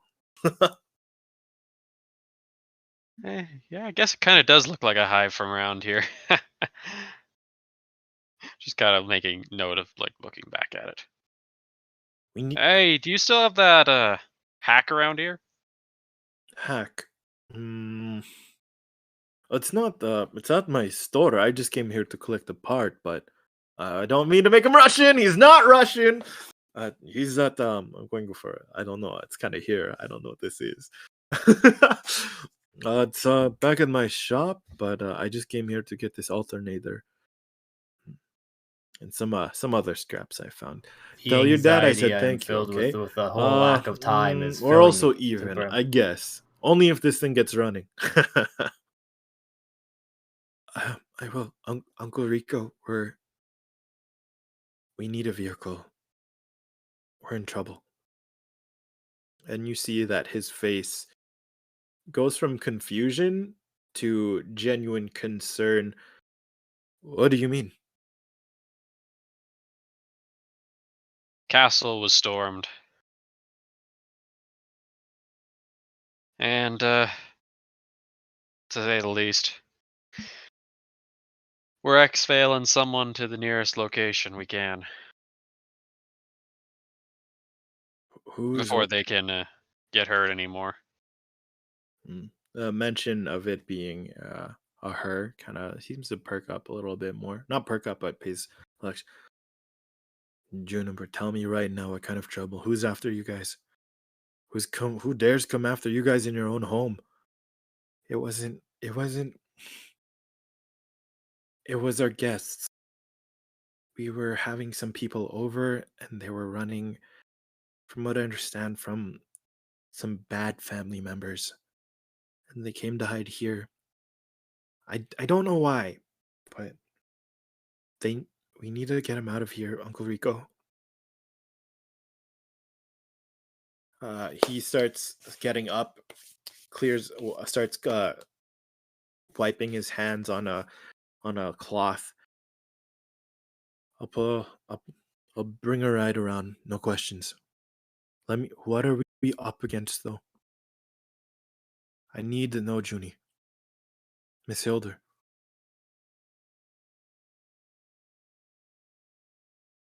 Big corporation and half cyborg. If you want to know more than that, I'll be happy to oblige. If cyborgs. Starts scratching the back of his head, starts walking to the exit gate. Well, I've always wanted to stick it to one of those big corpos, you know? Yeah, those damn premiums. Hey. You know what they say. If we can't live our lives a little bit on the edge, then why do they expect us to? I'm all for living on the edge, but this is someone's home. This is where you guys are meant to be safe. Where's Junie? Where's your father? He's in the back. This is the longest he's been. Please, Uncle Rico. And you see that she starts shivering at the thought of like realizing that. Well, actually, make me an insight check, Hilder. Sense emotions isn't up anymore. Duration. No, it wouldn't minute, be. It's not up. Okay. It's a minute. Okay. Not supposed to do good on those rolls. 17. Yes. You see her shiver as if like a cold breeze, just like not even a breeze, but a cold wind like cut through her spine. And you're worried. You sense that she's worried in particular of the amount of time that Caliber is in the quotation marks the back room, and she's worried. She generally does not know when he will come out, and the sense and the realization really hit her that she doesn't have the support or protection of her father just sunk in as she said it out loud.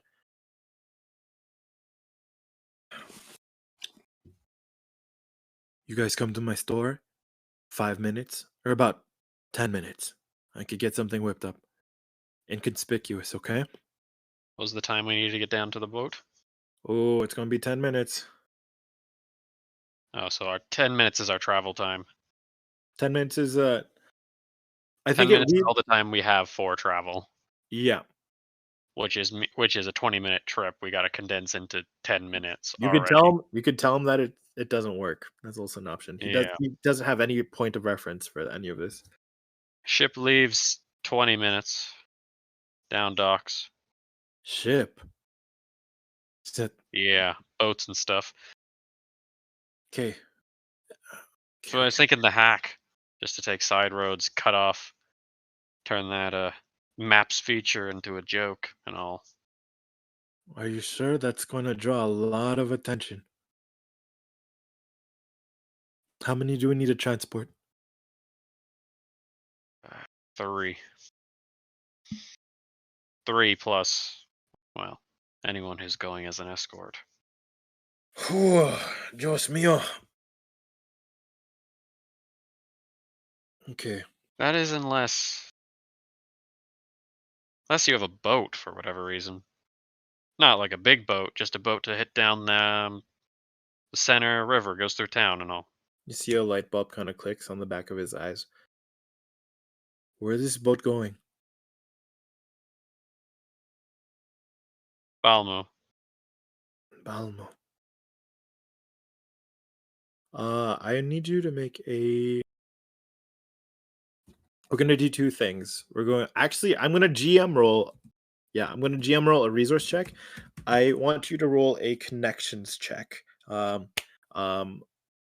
Yeah, just a D100.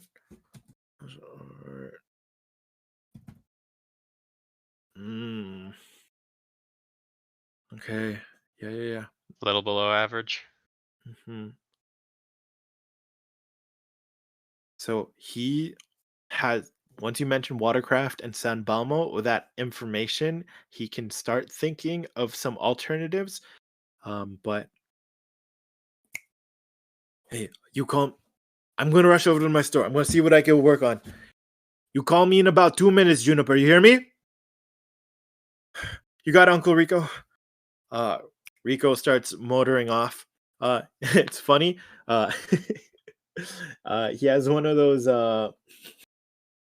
He has like a weird like quadruped longboard, but has like four like dog legs, like mechanical dog legs instead of wheels. And he hops off and rushes. We better get back inside and check on the others. Yeah, we should. Hilder will just kind of like reach down and kind of like pick Juniper up, hinting to her wrist. The guns will come as a surfboard, and she will princess carry Juniper back, just kind of cheating and going over the scrap heaps. Oh, cool! That's so cool. As she puts an arm around you to secure herself. Hilder, are you going to go with them? Honestly, I was planning on it, but the only thing I'm good at driving.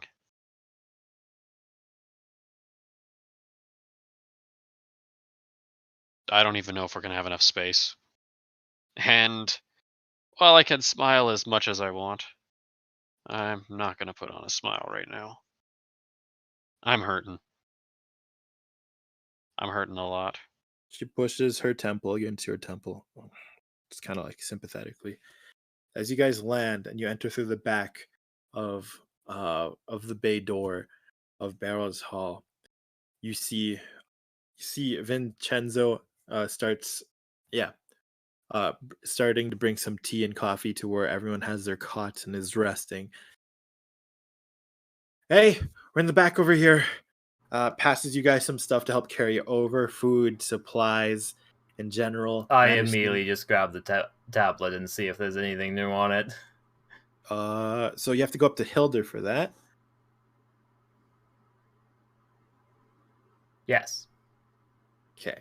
Are they there or no?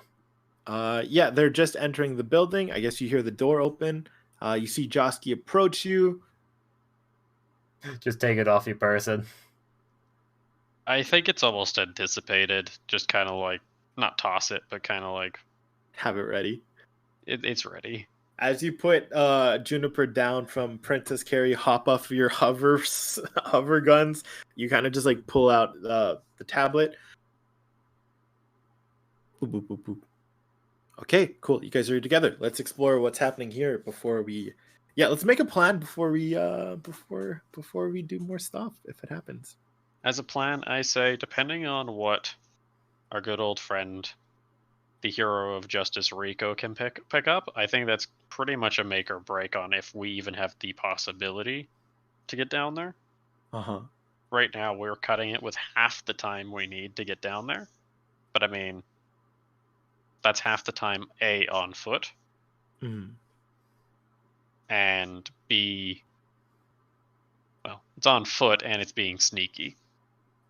So we were already down to the point of we would need a vehicle, and the more time he takes, if he can get together a boat, it doesn't matter if the boat leaves. All you have to do is, in the harbor, chase up to it because it won't be going fast, and be super sneaky, get them on.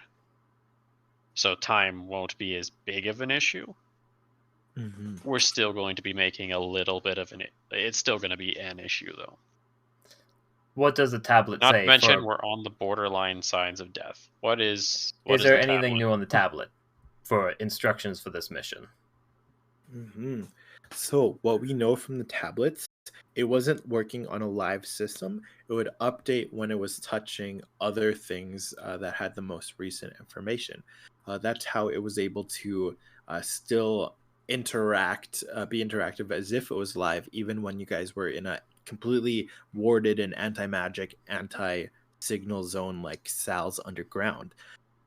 Currently, what we know, the most recent patch that happened was when that channel divinity that essentially happened while battling despair. So pretty much I put it to like Hilda's forehead like once or twice to see if it changes. You try that. It's actually, yeah, why don't you try that? Hilda, someone's like kind of like lightly bonking you with the tablet. This tall man. Josky, does it work? You know what? Make me a religion check. Alright, religion it is. 21 for some reason. Boop, boop. Before it was once just a loading circle, and then as soon as you bumped Hilda on the bonk, after the third time, bonk, bonk, bonk, brrr, you see all these alternate loading bars of a patch update beginning. It's coming online, but you understand that this is kind of weird in your sphere, because it's like a techno religion check. The full being and deificness of Gem is still behind that vault where the Star Forge's temple is. When Gem came by, it was more like it was a channel divinity. It was the calling. It was, oh my gosh, sorry, I'm running out of In other words, I have to either have power flow through Hilda of a channel divinity, or I have to open the door. it hasn't been essentially it hasn't been updated because the entirety of Gem is on the other side, and it only peeked through. That was only a fraction of her power, because of the crazy prayer check and wisdom saving throw. Right now, it seems like these gods are locked behind these temple doors. Not locked in like they're forced to be there, but they're only coming out when it's their timing. There's a lot that they're figuring out in terms of domain. We ain't I will updated. give you that. Screw it, I'm opening up the door. I'll probably say out loud. Okay. Wait, Josky, you won't be able to do that. It's you guys know that it takes the cog. You saw exactly how Caliber opened the door. He held up the cog, and also under certain conditions. Well, I guess Hilder knows this. It did not allow him access until certain things were, unless the god found him worthy or acceptable. You walk up to the door. You can make an investigation check. You understand if you want. You want to know what I'm going to be doing? Tell me. I'm essentially walking up. I probably like put on my glasses, my sunglasses, like have it tipped down slightly, have the unlit cigarette. I assume my like shirt is like half open, torn. Kind of just like this very like someone who's been through a lot and is kind of like done with things. This 19 attractiveness man holds out his hand and uses mending. Ooh. Mending with Josky is turning back the time. So what I'm trying to do is I'm trying to turn back the time for when it was unlocked. Oh, that's. I feel like that would be an Arcana check. That's really interesting. I just want to reiterate, this is dangerous. I just want to reiterate that. I know, but like you can't stop me with the danger part. If I die here, I'm happy to die from opening up the door. Josky! Oh my gosh. Listen, if I can throw a wrench in your plans, if I can open this door and just challenge the gods and be like, "Oi, I've got a job to do. I don't care about you." I will absolutely do it. I don't have the business card. Actually, fuck. Oh, golly. I'm looking up a mechanic right now. I feel like that would be an Arcana check. Sure. Yes. I don't. Okay, turning back time. That's interesting. But that. Okay, we need to discuss that on some levels, because on the same level, like a bullet wound, that means you would be able to mend a bullet wound, which would be healing, which doesn't really exist in this world. But it also, wouldn't be. you're It using a can't be force of used on time, like which is- body parts. Theoretically, it can only be used on physical people. Okay. Theoretically, it can only be used on physical objects, not people. I can't heal people. I can't turn back time on a person. Okay. I would question at this point whether the door was a physical construct that had to be opened simply. It could just be open like a key if the conditions were met, or if if it is like a metaphysical concept in which the key isn't actually necessary. It was so what you would know with a 21. Wait, did he?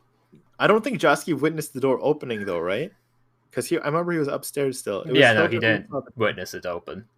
Okay, all right. So with 21 religion, I'm going to give you that this is very dangerous. I know I'm still going to let you do this, but Josky has an understanding that this is dangerous. That Caliber accessed whatever's past this door with a holy symbol, and it's so funny because I know what you're. I have the tablet still. Affinity is to. Sorry, say again. I have the tablet still, so I can use that as a focus. You would also know that tablet is not the Starforger's domain as well. Okay. So essentially, the tablet is its. Actually, you would know this. This tablet is its own temple, which you actually helped make because of the mage armor that you added while Hilder was going through mental tunnel. Does Hilda have one of those Starforger domain things? I don't believe so, but you could ask her. You got the holy symbol for this door, anybody? I will let you Not touch me. it. Hmm? Juniper slowly reaches up to her neck. On a leather cord is a cog. I will reach out for her to give it to me. It's not. This is not. No. This is not how this works. I don't even have access. She feels very conflicted. You get the sense there's only a limited amount of things she is allowed to say. He's gonna like tip down his glasses and say, "Hey, it's based off of who's worthy or not, right?" I know you could lack confidence in yourself, but honestly, I think you could open it right now. But Get out I'll of do it here. for you. He'll do a wink check and a deception.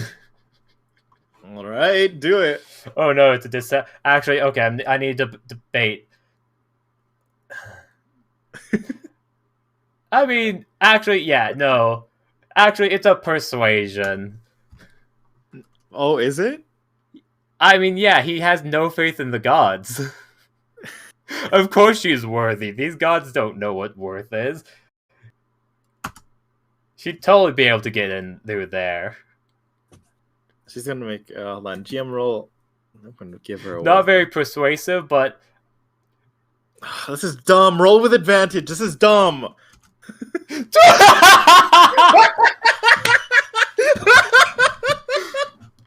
wink.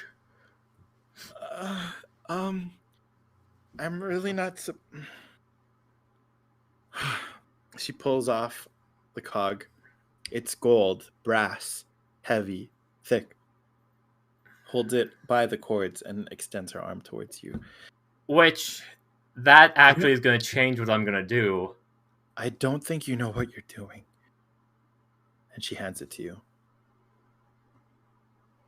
Instead of rewinding time, I'm going to move forward time. On the cog, the holy symbol, at least temporarily, it probably won't be able to stay this way. But I want to move it forward to have the same energy for when they are worthy to open the door, when they succeed their family and are able to enter this domain. I want to move forward time on this cog and like on the whole everything.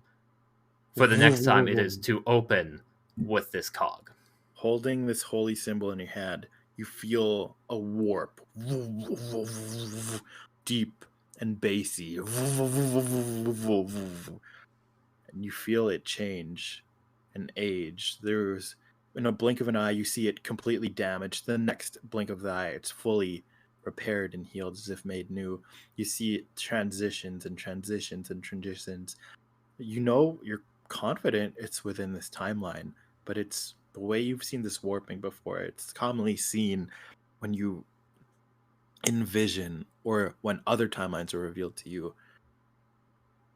You have the weird sense you can't really tap into the old man or the other timelines. This is new territory for you. You slowly bring the holy symbol up to where that cog placement is. Honestly, there's like, just as a quick thing, like Josky has honestly, the fact that he's still here is probably new. The fact that he hasn't just been like, yeah, no, fuck this job, I'm out, is probably new in itself. Yeah. There was like a moment of me being like, does he stay though? Can't he just leave? Why is he here? And yeah, he is getting this job done. He is gonna complete it. And like, yeah, this is new territory. He's not even paying attention to like the other timelines. He's just pursuing this timeline. You feel an overwhelming heat versus the almost like void or empty temperature of the item in your hand. The closer you get to the door, you feel a resistance, a pushback. But you bring your hand closer and closer. Resistance again. You are changing you try your best to change the time in your hand until finally you lock it into place cleanly. A haunting silence fills Barrel's hall. Told you you're worthy.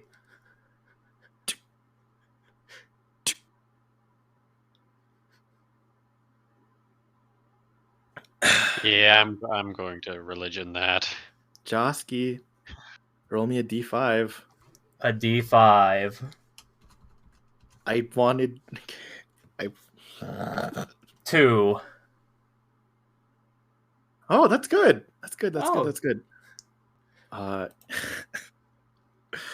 You take 2 points. You take 2 levels of exhaustion. Oh, that's good. You feel a sudden weakness as your very life force, the constructs within your being, your mechanical arms, start rusting and failing. The hand that was pressed against the door starts to splinter off as energy ripples up of it very slowly, as if the beast is stomping through the very insides of it. Nothing but torn ribbons of metal is your right arm. As you pull back, the holy symbol falls to the ground. Door at least open? No. What? Yeah, I didn't even get a roll to Arcana. You can. I didn't even get a roll to, like, do... Nat 20, come on! That's a...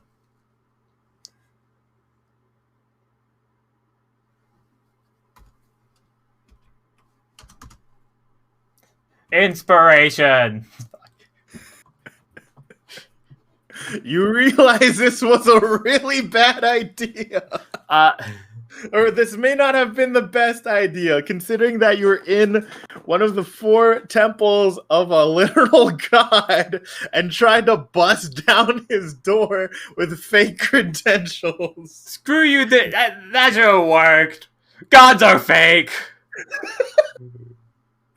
Oh my gosh. The fact... Oh. I kicked the door. Something happened mechanically that literally saved your life behind the scenes that I can't even talk about. It sucks. I'm gonna roll an athletics check to kick the door.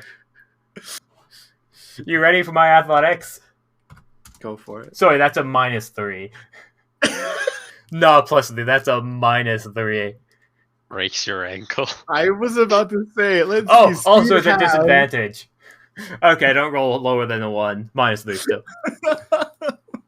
Dude, what are you doing?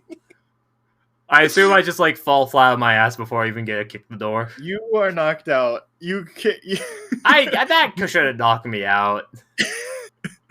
Energy emanates from the door and you're literally thrown through a table. You're at 0 hit points with 2 levels of exhaustion. Oh, I was at 0 hit. I was at 4. You're at 0 now. Oh, okay. Oh my god. You want to know what's happening? Look on stream quickly, okay? Oh wait, you can't. It's I too hard. can't. You want go to my notes section. Click on my thing. I don't look at stream while I'm playing or DMing. Look at NeonKnights with Raylan. That's it. Is that a chat thing? No. Look at my character sheet and just click on my icon. Oh, okay. Hold on. Character sheet. Character sheet. Is this the right one? Hold on. Where am I? Nope, I'm in the wrong one. I already just anticipated just being like the Star Forger. Oh my gosh. I think there's just a moment where Hilda stops recording that. Cool. Josky's unconscious. Oh my! I can't. I have to. Okay, I'm gonna message something to J10 because it's a spoiler for your character. Am I actually divine affinate? Oh, that'd be impressive. Oh.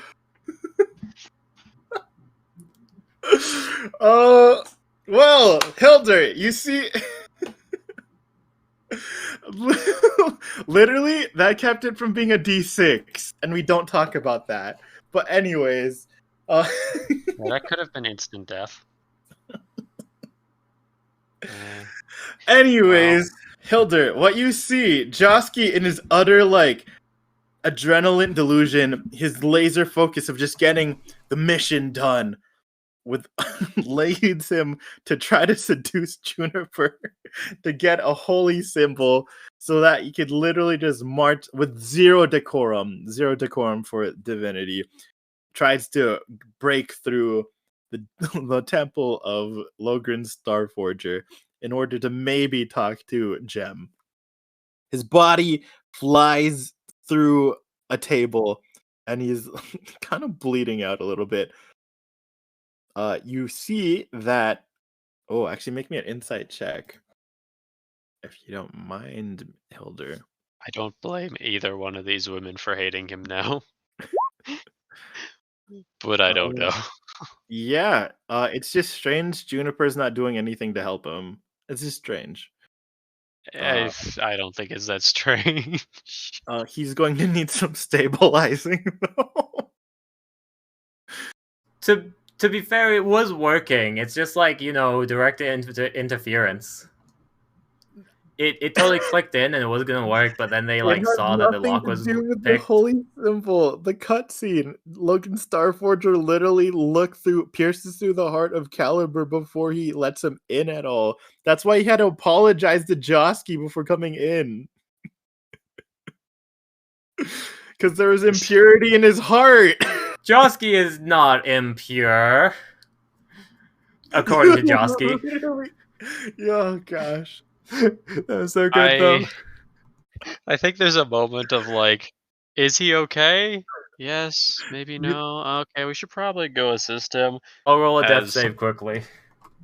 I'm gonna get back up. D20. Oh no, bleeding out. Someone please stabilize him because the NPCs won't. Hilder will try and get him up. Medicine. Yep.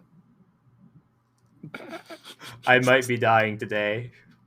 Alright, the NPCs are not helping. You know that... Okay, there's potions, but that's hella expensive. Here, I'll roll another death save. There's a medkit with...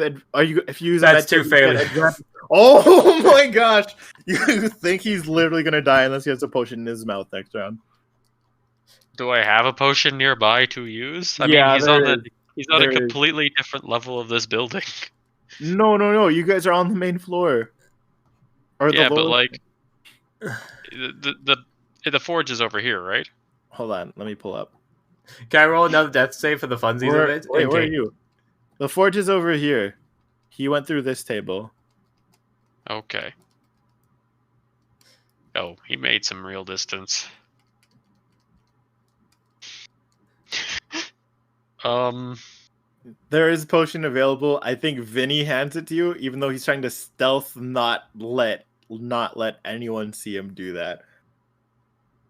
Actually, it's an invisible mage hand that does it. I'm not going to say who.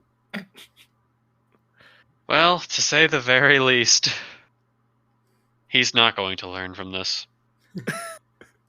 Roll me a potion. I think it's 2d4 plus 2? And no, I pulled it. No. 2dd. All right. 6 as. I'm just gonna leave him unconscious. I assume Josky's just unconscious. Actually, make me a Constitution saving throw because you made contact with the door twice. I realize what that means. Oh no. Yep. 13 and 8 if I have to make it twice. All right. Oh yeah, at disadvantage, aren't you? Because 2 levels of exhaustion. Mm-hmm. Unless, I touched it first. Actually, no, only just 2. The third one. Roll a d3. 2. All right, that is 2 more points of exhaustion. You are at 4. Yeah, I'm not waking up. I'm unconscious. I'm gonna go return Juniper's holy symbol to her. As you pass it over with you're using your glowing hand, it's not really reacting as much as it normally should be, especially with close proximity. As you hand it over to Juniper, The door opens. It crumbles into rust. Oh, does it actually? Yes. Ah, I broke it. And then you're a shifting.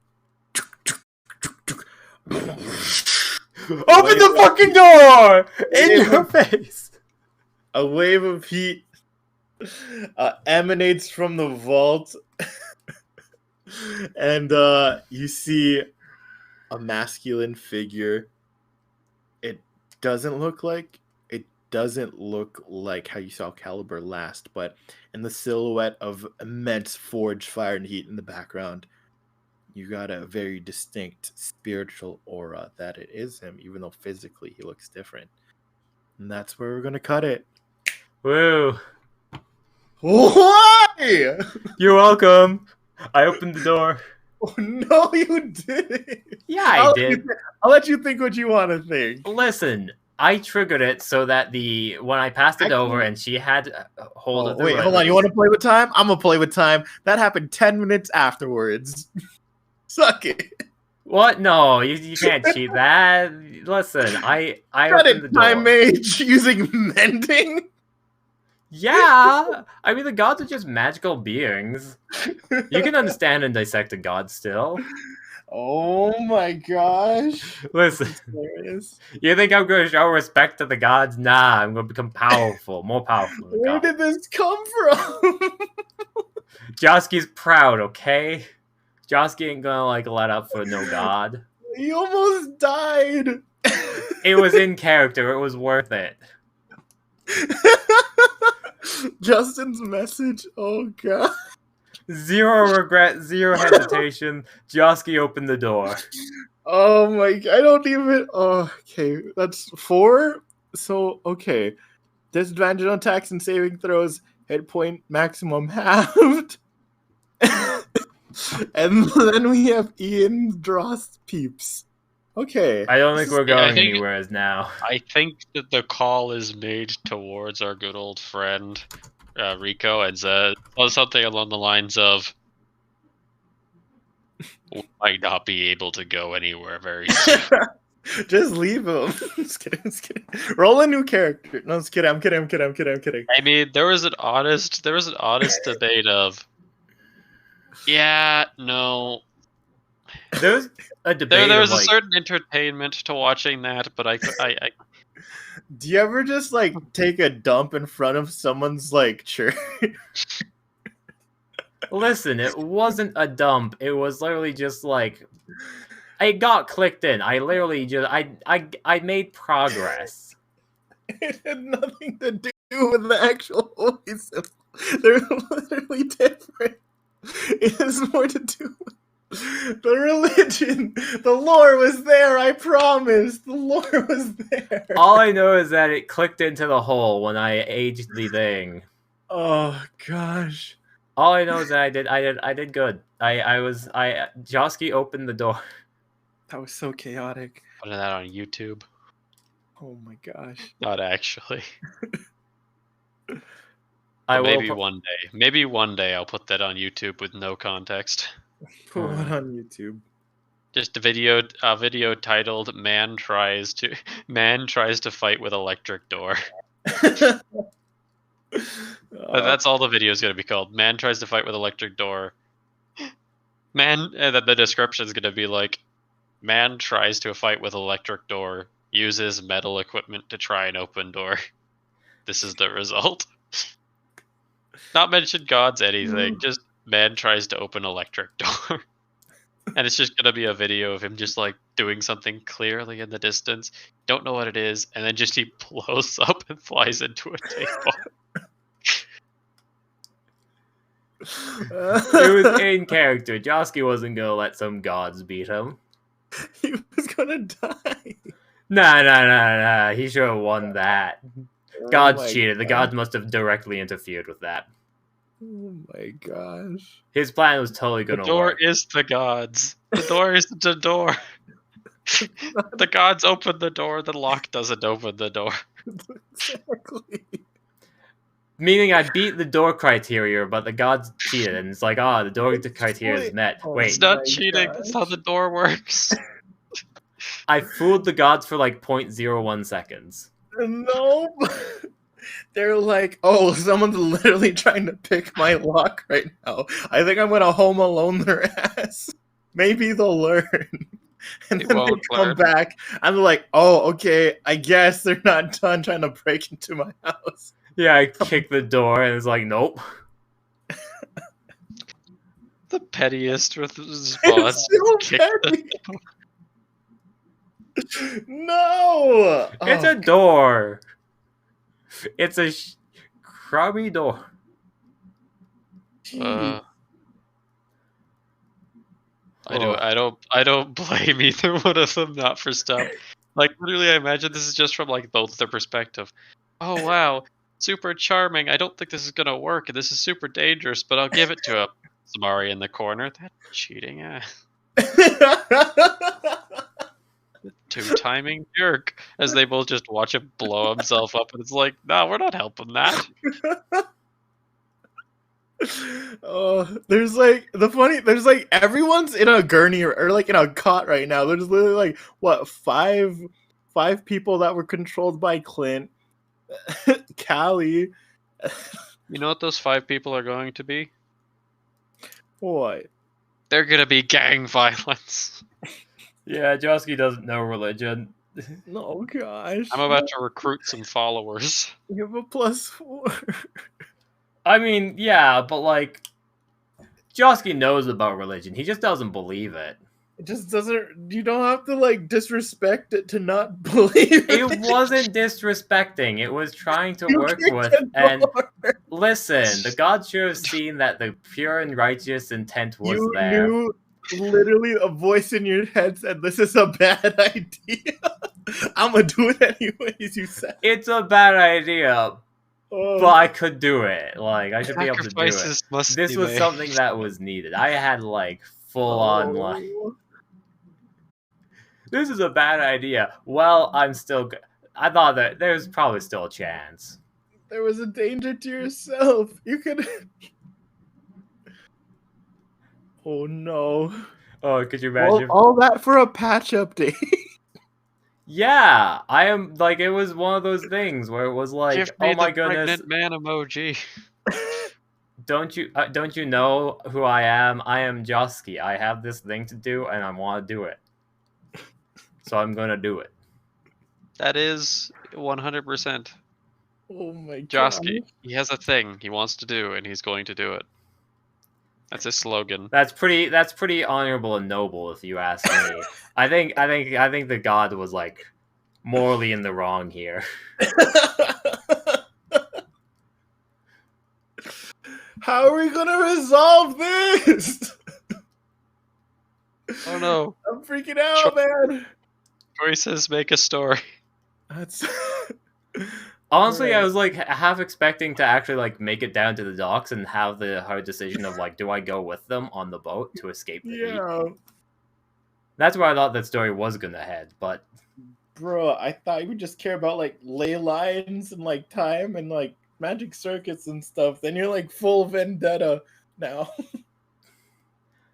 everything's always- been going wrong, and Josky just was determined to make it right. Listen, if he can't deal with a god, how is he supposed to deal with the people who stole his magic Regular circuits? man.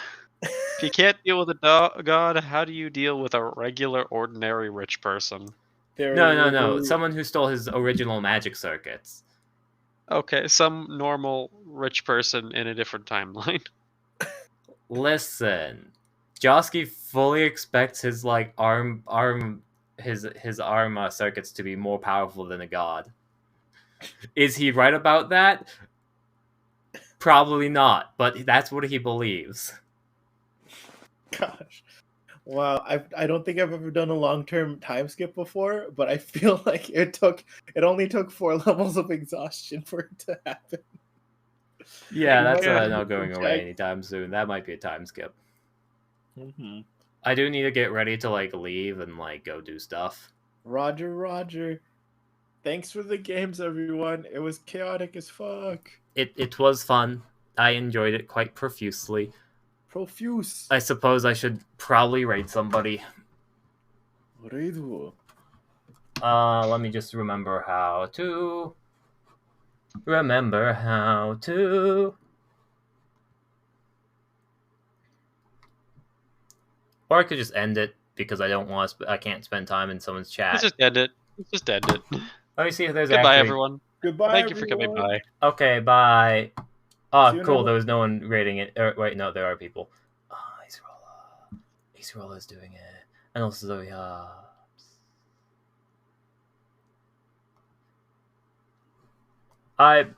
Yep, definitely not rating Acerola or anything. No, why would I do that?